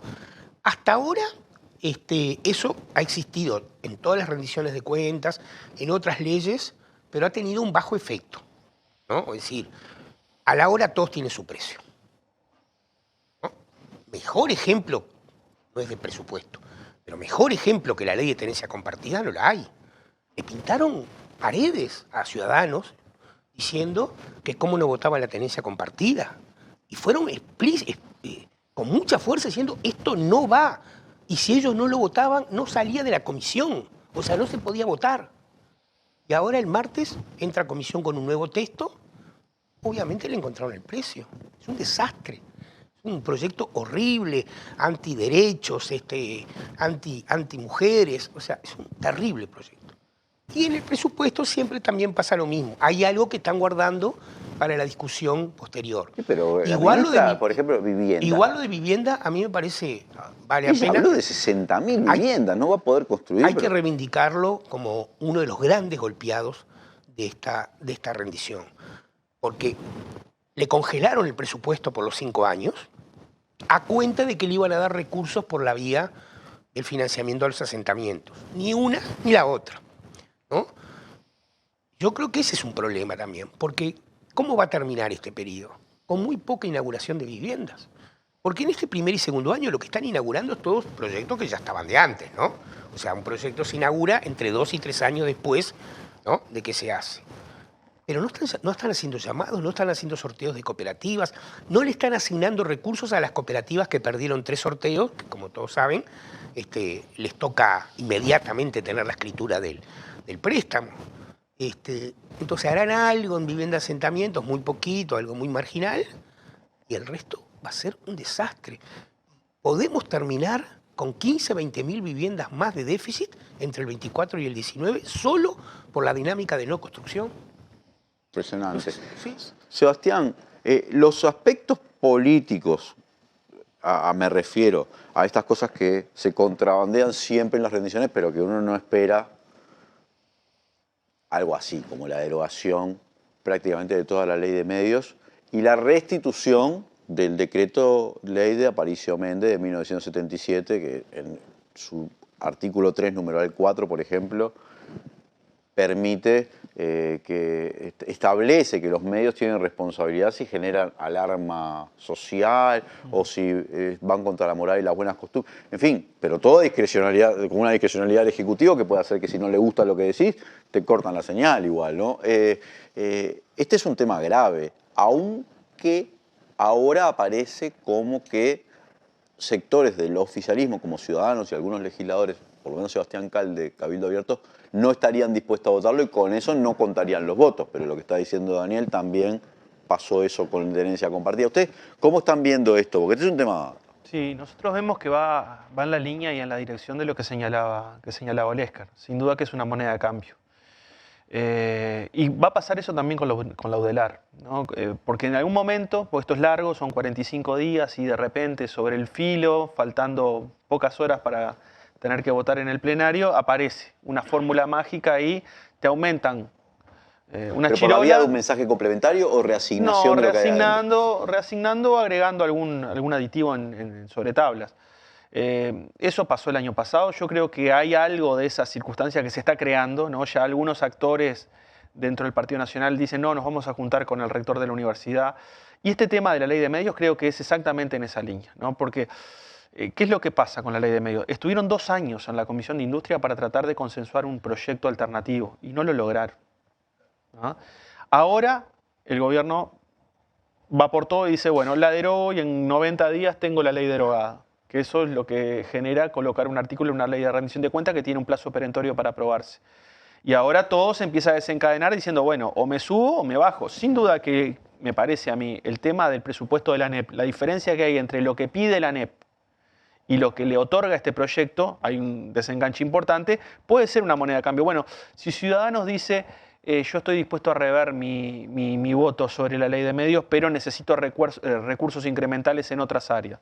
Bueno, eso es una negociación que no es que pensamos que se está dando dentro de la interna de la Pero coalición. a nadie le importa. Cuando derogues la ley de medios, si lo haces así, va a haber acá pronunciamientos de la CIDH, la ONU, la Institución Nacional de Derechos Humanos, sea como sea que esté integrada, organismos internacionales, los medios, los reporteros sin fronteras. Se va a pronunciar todo el mundo porque la derogación y sobre todo la restitución de aquella norma del 77 es como muy escandalosa. Eso no le importa, no le toca a nadie ahí. Dice. El estatus internacional del Uruguay como... Les importa, pero... Actualmente estamos en, no sé, es un término que se usaba a veces en Centroamérica, seguramente vos te acordás, la piñata, ¿no? Estamos en un momento donde ya empieza a faltar tiempo y a la falta de tiempo hay que manotear la mayor cantidad de recursos públicos para mi área de política. Y la coalición funciona esa lógica de decir, bueno, esto lo agarro para mí porque yo tengo que mostrar en el 24 un área que funcionó, un candidato que supo gestionar, una plata que pude llevar a destino. No les interesa mucho el hecho de decir, bueno, la ley de medios en la rendición de cuentas, ¿por qué no vamos a un espacio más amplio? ¿Por qué no generamos otra discusión? ¿No? Lo que te dicen es, bueno, pero la ley de medios del Frente Amplio tuvo 4 años para reglamentarla. y recién la empezó a colocar como una posibilidad para aprobarla en el 2014. Bueno, el pasado es, digamos. Ahora, la circunstancia también más escandalosa de esto, ya la tuvimos con la asignación de una plata fija de acá hasta el 2025 a los canales privados para que pasen en el celular. Vos mirás el informativo de Canal. No, lo analizamos acá con... Bueno, eso es impensable. Y aún así lo hicieron. ¿Y a vos no te parece escandaloso? Ya superaron el límite del escándalo. Estoy esperando que me pasen a nosotros un mango porque a nosotros nos pasan por Vera. Pero nunca nos dieron plata. A Cardinal lo pasan por Vera y el otro día me lo explicaba Daniel La Rosa. Estuvo acá Chazaro, La Rosa y Gustavo Gómez. Nadie jamás ha cobrado porque te pasen por Vera. Y te pasan en pantalla. Y a ellos los van a pasar en celular. O sea, nosotros vamos a ver la pelea entre Puglia y Río. En el celular. A $1.200.000 por año. Nada, eso es un escándalo que... Leandro, para cerrar este tema, yo creo que el gobierno... No sale tanto esa pelea. Quemó las naves. No es... Ya decidió definitivamente, como decía un viejo dirigente, esto es sexo explícito, ¿no? No les importa el que dirán. Ya quemó las naves y va directamente a un escenario de anticipar la lucha electoral y la lucha política. Y eso se hace con recursos públicos que se asignan a determinados sectores de la sociedad y a determinados sectores de poder y de determinados sectores empresariales de nuestra economía. Entonces, eso es lo que estamos viendo en estos pocos meses. Es una lección comprimida de economía política, dijera mi amigo Lesca. Joselo, a los trabajadores me imagino que les preocupa también estas normas que están cambiando. Vieron que va a haber una militarización de la Guardia Republicana, pero también hay una habilitación para Poder Ejecutivo para liberar espacios públicos, en fin, yo no sé hacia dónde se dirige esto de la militarización, pero cuando yo veo como todo un conjunto me empieza a preocupar si hay intenciones de utilizar una Guardia Republicana militarizada, por ejemplo, para ¿qué es liberar espacios públicos? ¿No? Puede haber manifestaciones, puede haber de todo tipo de cosas, ¿no? Es bastante... No sé, ¿cómo lo han analizado esto?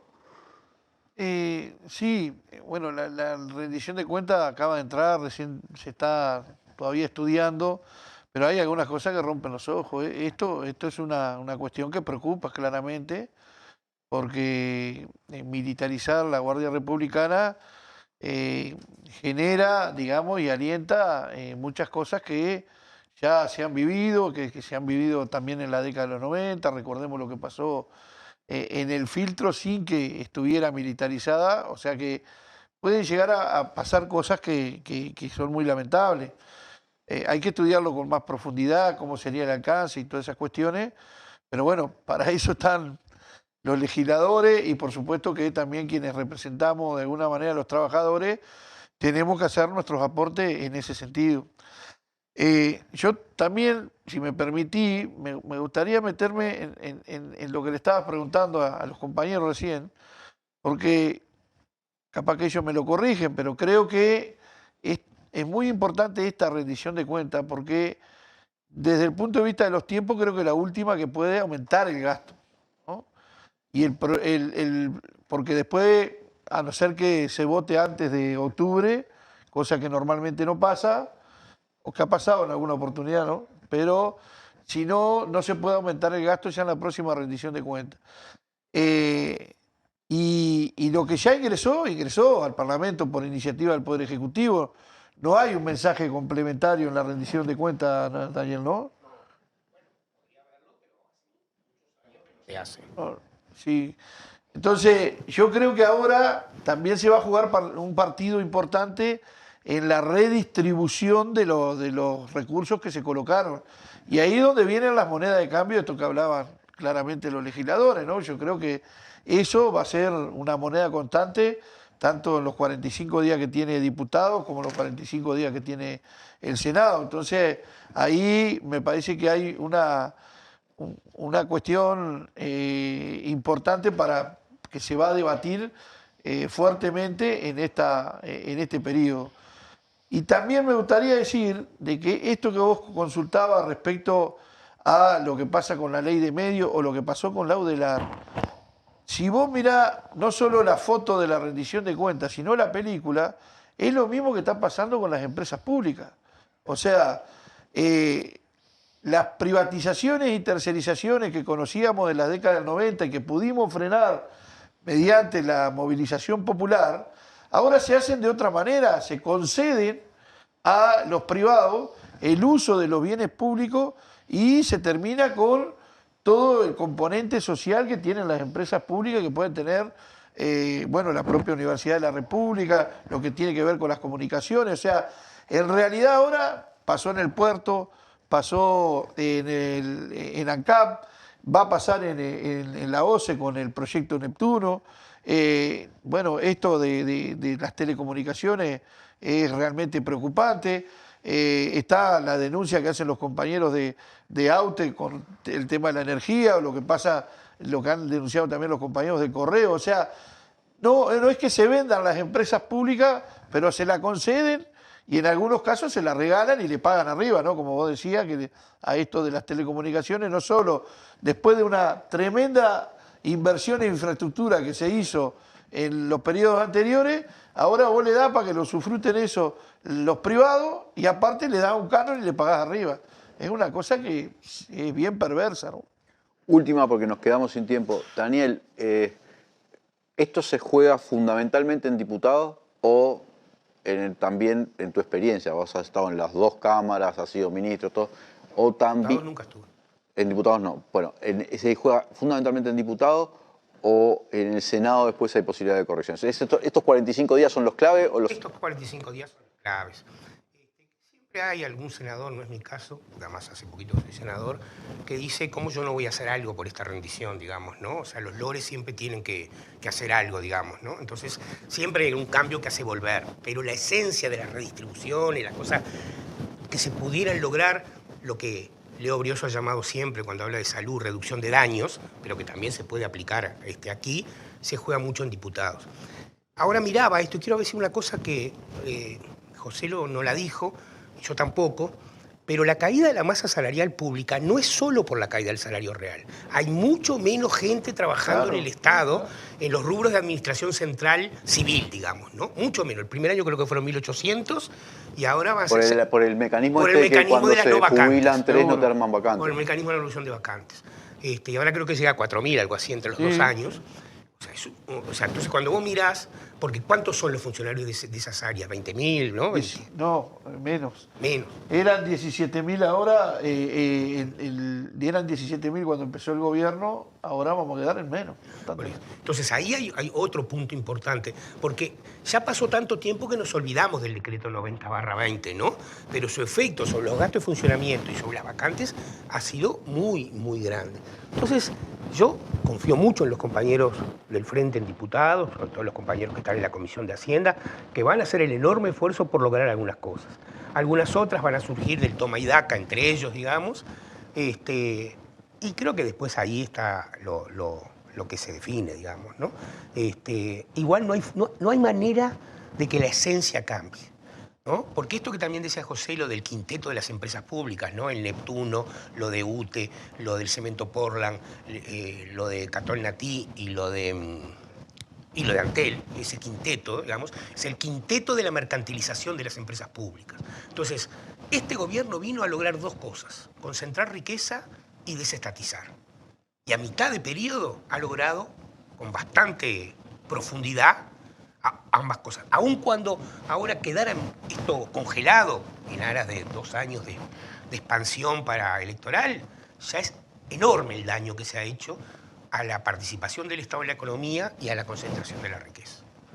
Muchas gracias, Daniel Olesker. Muchas gracias, Sebastián Valdomir. Muchas gracias, José López. Gracias a todos y todas los que nos están acompañando. Vamos a un corte y ya volvemos con el café con Víctor Hugo Popi Avelando. A veces estamos muy en la chiquita. Y si no, mira. Sí, ponele choclo, picles, ¿te gustan? Dale, ponele todo. Total es gratis. Estamos tan en la chiquita que barremos cualquier tipo de límite. ¡Epa! ¡Qué boquita! Pero, aunque parezca que hasta los más chiquitos están en la chiquita, solo parece. Tomá, pateala, campeón. Porque los uruguayos somos grandes. De corazón, no estés en la chiquita. Pensá en macro. Cuanto más compras, menos pagás. Macromercado es negocio.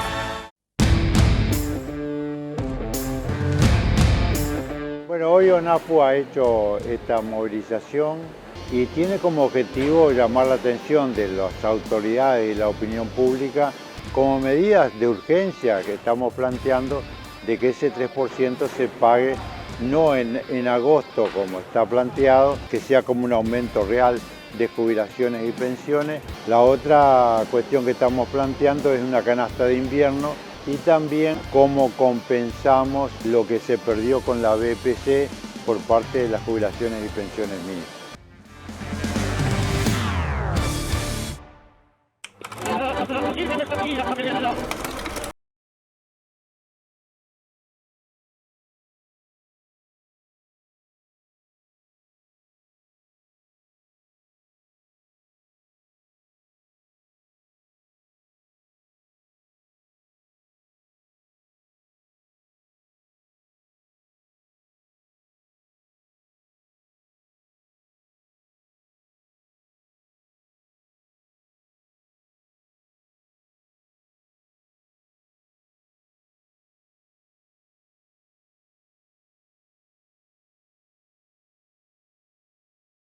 Vuelta, ahí, Es un honor formar parte de Caras y Caretas TV, donde hay lugar para todo tipo de contenido y también para el humor. ¡Sumate!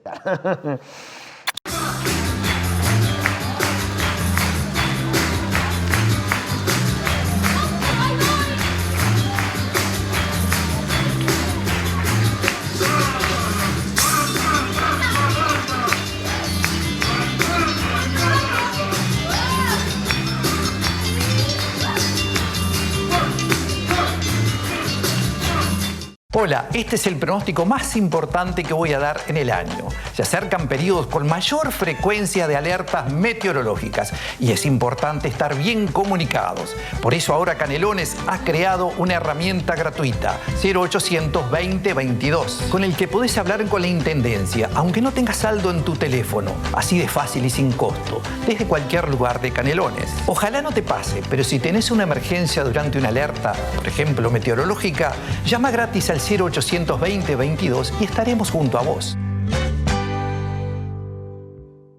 Volvemos con Legítima Defensa, segunda dosis. Gracias a todos y todas los que nos están acompañando. Estamos acá para disfrutar un café con Víctor Hugo Poppi Avelando. ¿Cómo te va, Poppi? Bueno, Alejandro, bien, bien. Con Te comento que el otro día... Semana movidita. Pero quiero contarte que el otro día, el jueves, hubo una actividad en la antesala del Senado sobre José Martí y la integración latinoamericana. En lo cual me tocó ser maestro de ceremonia. Estaba lleno ahí, había senadores, había senadoras, representaciones diplomáticas de varios países, recuerdo México, Bolivia, pero otros países, Guatemala, por supuesto también la Embajada de Cuba. Y estuvo muy lindo, tuvo la presencia de ponencias que hicieron el profesor Roberto García, que alguna vez lo hemos tenido acá, un historiador espectacular, joven, que da clase de historia latinoamericana en la universidad y que es el que ha recorrido todos los archivos de América Latina, sobre Martí, sobre la relación de Uruguay con Cuba, pero también Juan Raúl Ferreira, Marcia Collazo, Gabriela Cultelli, Gabriela Pereira. La verdad que estuvo muy bonito. Pero lo que te quería comentar, Poppi, es que en el público me decían, qué bueno es el café con Poppi. Poppi es el analista, pero así, ¿eh? A las felicitaciones yo te las traslado. El café tiene algunas gotitas. Por eso. Yo le dije, lo que pasa es que Poppi el café lo levanta el café. No, yo café puro, pero... Okay. Bueno, Poppi, vamos a meternos...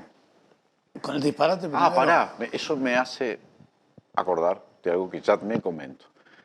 Mañana, el lunes, creo, sí, el lunes o el martes, en el Parlamento hay una actividad sobre Cuba, que va a estar Ope Pasqué, pero contra Cuba, te diría, ¿no? En el afiche, así el flyer de convocatoria, lo hacen a propósito ¿te acuerdas de las movilizaciones que hubo en Cuba el 11 de julio del pasado? Sí, se cumple un año. lo hacen a propósito de eso. Y bueno, sabes que en el afiche, una cosa que está el presidente de la Cámara, ¿no? Y otro legislador del Partido Nacional, organizado por una fundación Sescos, que ya la estuve googleando, buscando, y me di cuenta que estaba registrada en Estados Unidos para poder recibir donaciones, imagínate, ¿no? Y vos sabés que en el afiche ponen la foto de una cubana como representante de ese... Y ponen la foto de una cubana que salió a manifestarse a favor de la revolución.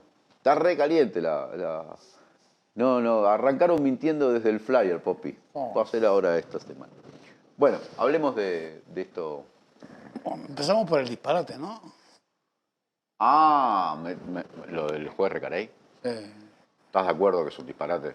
Sí, porque además vos prohibís algo que es voluntario.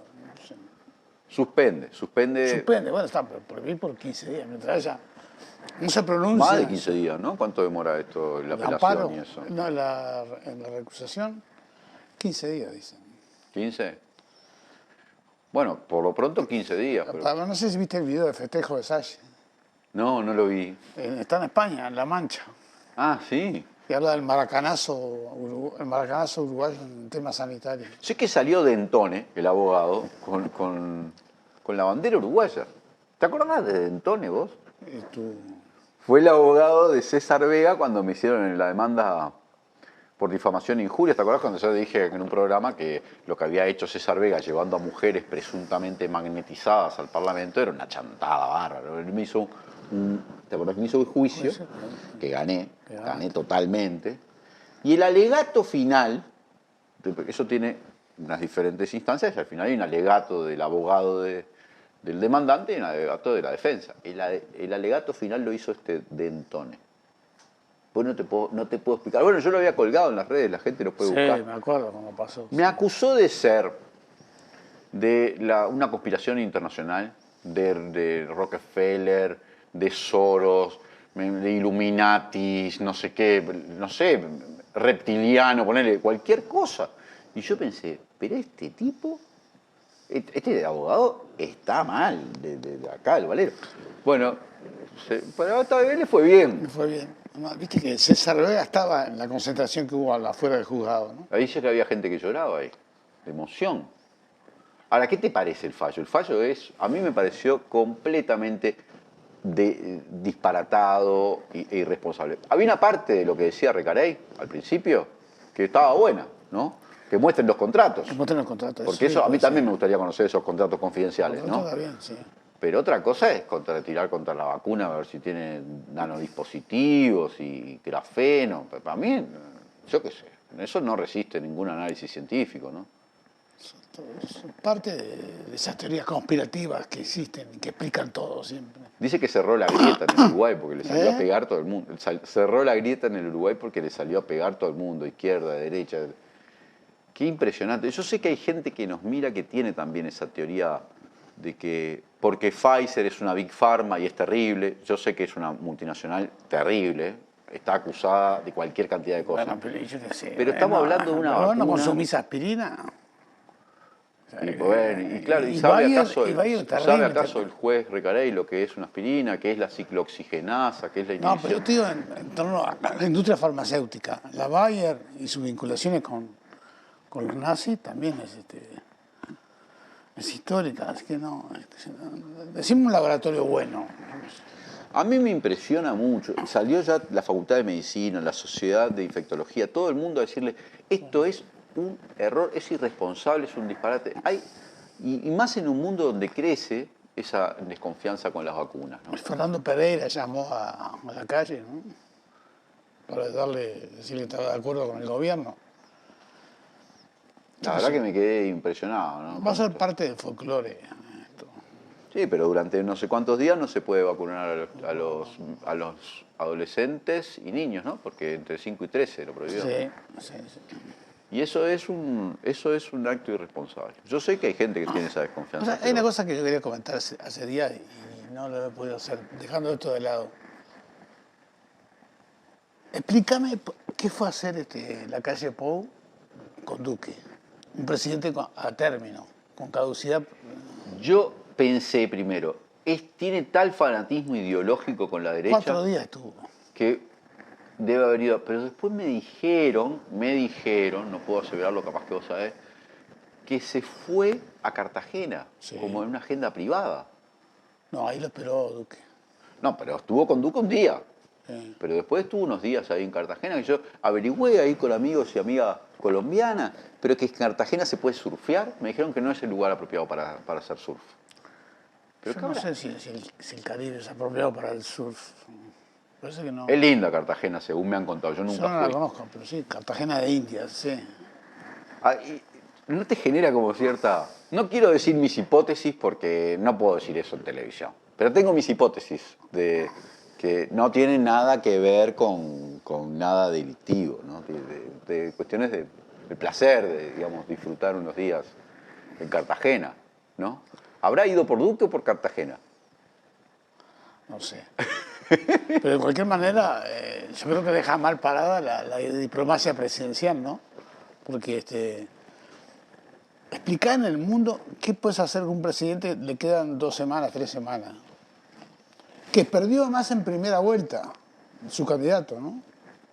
Que ni siquiera estuvo Fico Gutiérrez. su gente en el balotaje. Y ahora se le fue el otro amigo, ¿no? ¿Quién? Boris Johnson. Ah, tuvo que renunciar. Da mala suerte. ¿Viste que hay gente que dice que la calle es mufa?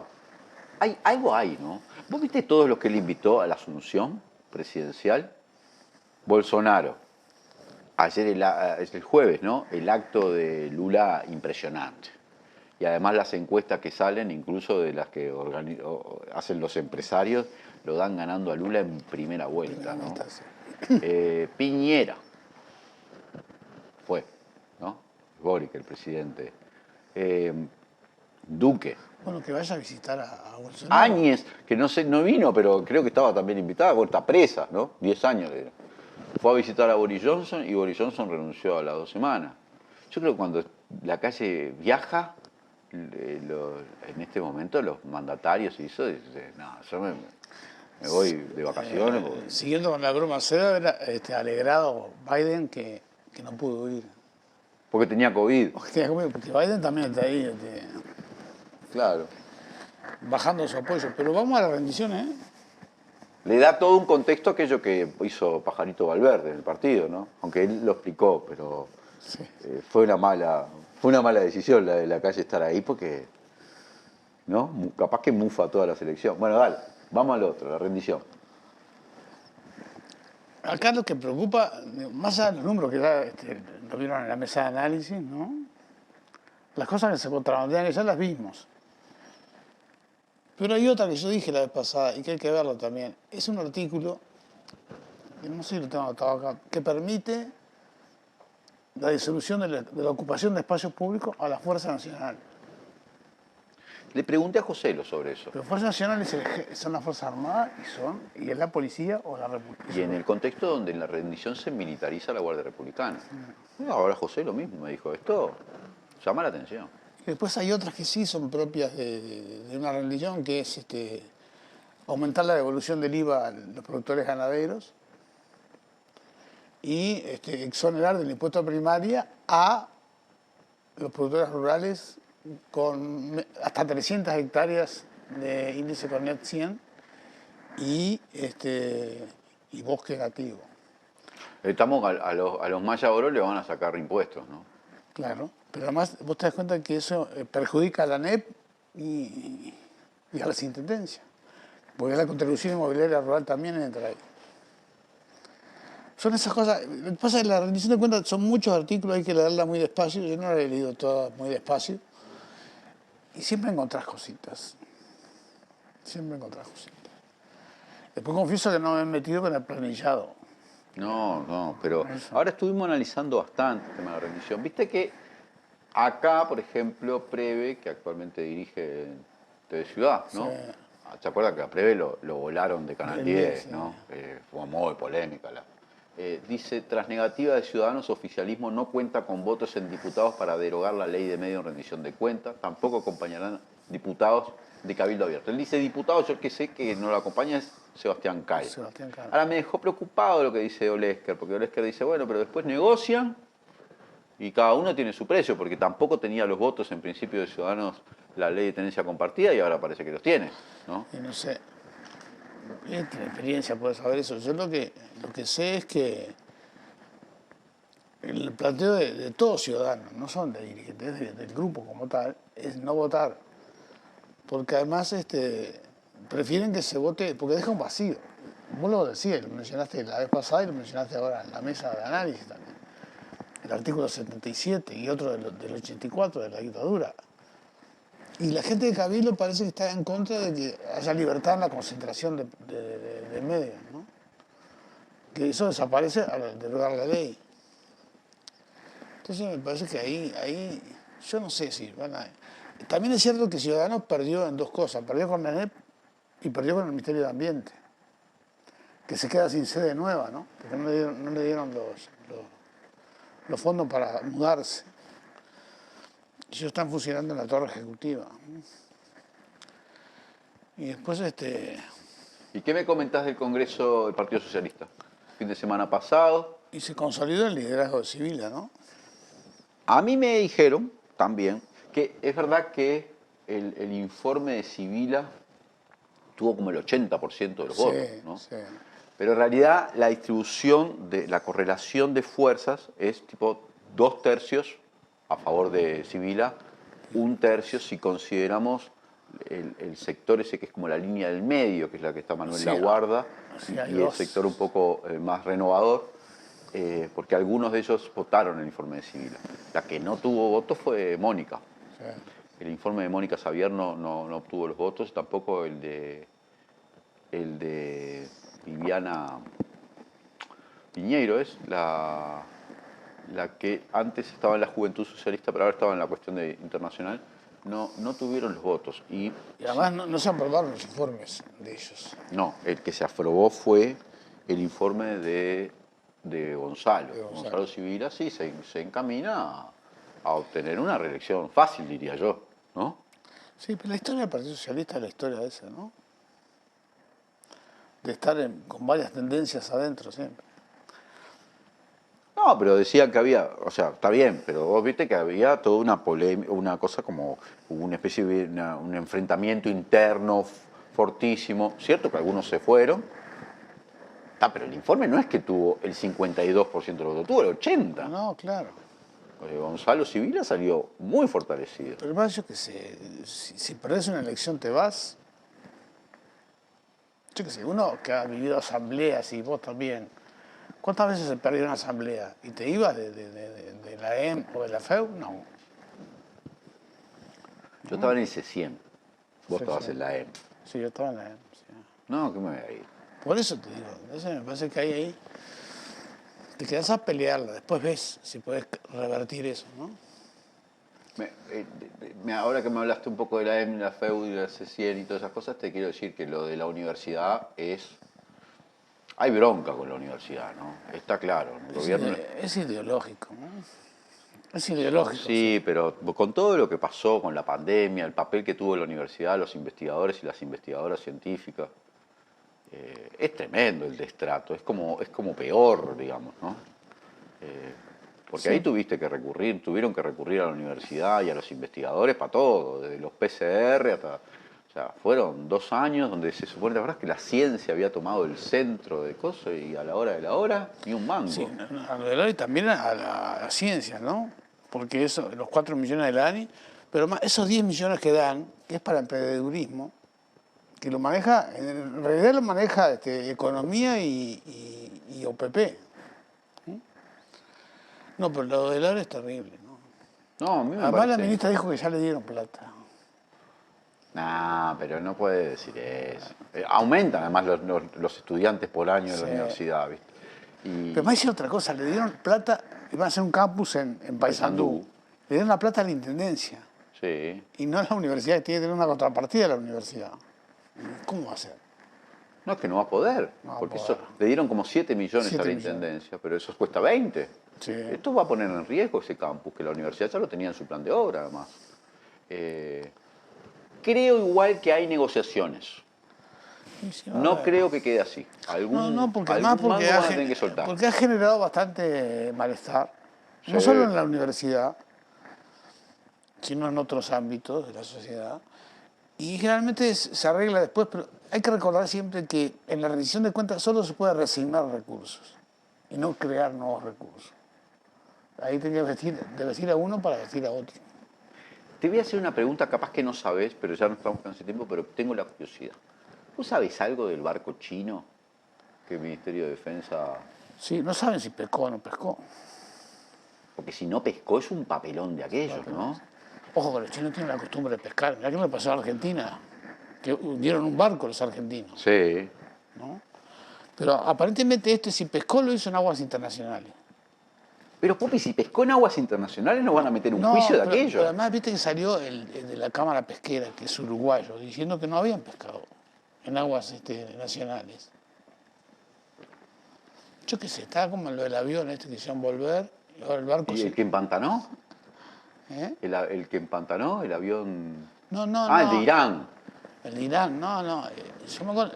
Salió una entrevista en Caras y Caretas el viernes pasado, el viernes de la anterior semana, o estaba en la web, con uno de los tripulantes del avión, que están en Argentina. Dice. Pero digo, son dos cosas que pueden terminar dejando en ridículo al país, ¿no? Esto si lo de los chinos no es así, más allá de la costumbre de los chinos de pescar a donde dé lugar. Espero que el embajador chino no se enoje, pero es así. Se va a enojar. Pero más se va a enojar si le detuvieron un barco que no estaba pescando, ¿no? Sí, claro. Calamar.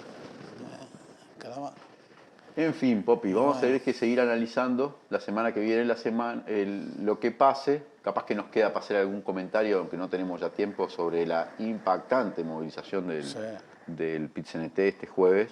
Qué capacidad de movilización que tiene la Central de Trabajadores, ¿no? Lo decía Joselo, cada vez es notable.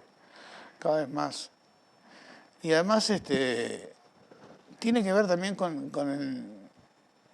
con la comprensión de mucha gente a esta altura de los límites que tiene el gobierno herrerista en atender la situación de la gente normal, de la gente del pueblo llano, digamos, ¿no? Porque como viste, yo te nombraba 2 artículos, a los Maya Oro sí, pero el pueblo llano, y siempre me acuerdo aquellos de que con la tarjeta le impedían cobrar, tenían que comprar fideos y harina y no otra cosa, no sé si te acordás de eso. Sí. Ahí se controla, ¿no? Y se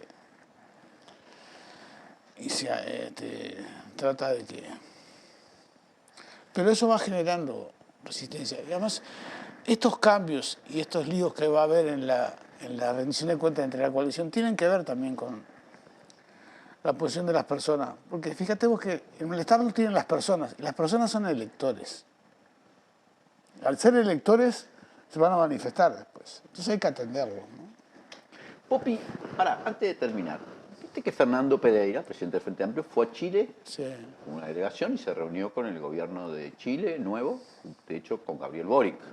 Hablaron de intercambios programáticos. ¿A vos a mí me llama un poco la atención eso, más allá de que Gabriel Boric representa la izquierda que ascendió en Chile.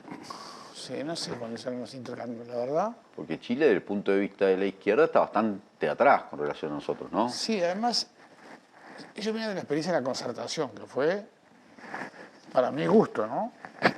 Muy mala, muy mediatizada, como un proyecto de cambio. Convivió con la constitución de Pinochet sin problema.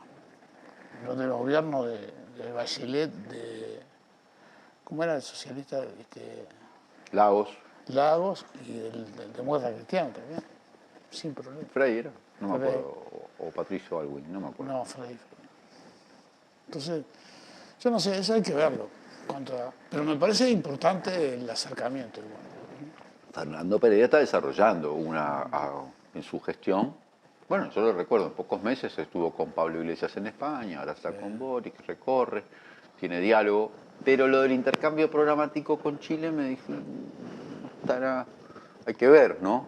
porque tampoco que el frente tenga que ir muy hacia la socialdemocracia. Hay que ver hacia dónde va Chile con esta nueva constitución que tiene que plebiscitarse ahora en septiembre. Sí, que no viene con muy buen pronóstico, ¿no? Veremos, pero ya está convocado para el 4 de septiembre. Después vamos a analizarla. En Macondo vamos a analizar el contenido bueno de la eso. nueva... ¿Viste Macondo? Sí, lo ves. ¿Y? Yo te decía, muy buenos los informes y muy preocupado me quedé por la situación de Perú y la situación de Argentina, ¿no? Sí, la de Perú es compleja. La de Perú es increíble, ¿no? Y la de Argentina, vamos a ver, está compleja la situación, pero aparentemente hay ahora un acercamiento más importante entre Cristina, principales Alberto, actores, Sergio ¿no? Massa, porque ahí la unidad se juega mucha cosa y obviamente tienen que estabilizar la economía porque la situación económica es Hay complicada. una cosa que decía el economista que ustedes entrevistaron, es que muy poco margen de maniobra. Le dejó, Iván Jagroski es periodista, pero sabe mucho de economía. Sí. le dejó muy poco margen de maniobra, la pandemia y la herencia, ¿no? Y lo que pasa es que un gobierno como el de Macri haya tomado 44.000, más de 44.000 fue lo que retiraron de deuda, millones de dólares de deuda del Fondo Monetario en el último año, cosa que ya sabemos además que fue una intervención de los Estados Unidos a través de Clever Carones, el que después la calle votó a favor para que presida el BID, para financiar la campaña de Macri, ¿no? Pero de esos 44.000 millones más lo otro que habían pedido antes a lo largo de todo el periodo, o sea, 100.000, 90 y pico de miles de millones de dólares, 80.000 lo fugaron. ¿Cómo haces para manejarte eso? Semejante deuda que hay que pagar y que se sacaron del país, ¿no? Sí. Y esa sí que es una herencia pesada, ¿no? Es difícil la situación, pero también es difícil manejar la herencia esa, ¿no? Sí, y que te caiga una pandemia. Y agregarle la pandemia. Sí, y la pandemia. Pero bueno, además la negociación de Martín Guzmán, el exministro que renunció el otro día, de Economía, con el Fondo Monetario, por más que fue una negociación que en los términos comparativos es buena, es imbancable para Argentina. Pero yo creo que nunca vas a negociar con el fondo en buenas condiciones para vos, o con mejores condiciones para vos. Siempre algo te van a joder, digamos, ¿no? O te van a imponer cláusulas que le sirven a ellos y que no tienen que ver con los intereses del país. Entonces es muy complicado eso. Yo no sé por qué, además, esto te deja claro las insuficiencias del Mercosur y de los acuerdos regionales, ¿no? Porque me acuerdo que se planteó un banco del sur, ¿te acordás? Sí. Pero esto todo depende... Qué distinto sería si hubiera un banco de ese Popi, tipo. todo el mundo en la izquierda latinoamericana está encomendado a una victoria de Lula. Porque acá López Obrador, que tiene una gestión interesantísima, que también vamos a tener que analizar, y Lula, y Argentina, y Colombia, estamos hablando de los 4 países más poblados del continente, con una economía más grande, Chile, entonces esos sí tienen condiciones de orientar, ¿no? Sí, claro, pero no se podría reflotar el BRIC, ¿no? Bueno, China y Rusia le dieron a favor a Argentina para entrar al BRIC. Ahora en el G20, en las pasa que con Bolsonaro eso se hizo... Bricas. Bueno, Popi, nos quedamos sin tiempo, incluso nos quedamos sin tiempo para el mensaje final. Los quiero invitar para 2 programas. O 3 si consideramos legítima defensa del viernes, que, bueno, ustedes ya lo conocen. Macondo el jueves. Vean Macondo este próximo jueves a las 20 horas. Los que no han visto todavía Macondo, búsquenlo en el canal de Caras y Caretas TV, porque yo creo que está saliendo un programa muy decoroso y muy desafiante por cómo es diseñado y los temas que trata, con una gran audiencia en toda Latinoamérica. Véanlo Macondo. Pero también vean los martes en Caras y Caretas TV, hay un programa, Último Bondi, que dirige el sociólogo querido amigo Juan Pablo Labat, que es interesantísimo. Es un programa donde se analizan temas como los que nos llamamos nosotros, pero con una visión más prospectiva, más hacia adelante. Entonces trae académicos, trae cosas. Y yo les invito a acompañar ese programa que sale los martes a las 21 horas porque es un programa realmente interesante donde se puede escuchar y comprender algunos temas con una profundidad realmente necesaria cuando uno quiere entender hacia dónde vamos. Ese programa sale los martes a las 21 horas. Se llama Último Bondi, lo dirige Juan Pablo Labat y los invito también a acompañarlo. Gracias, Popi. Bueno, gracias a todos y todas los que nos han acompañado. y nos vemos el próximo viernes en Legítima Defensa, el próximo domingo en Legítima Defensa, segunda dosis.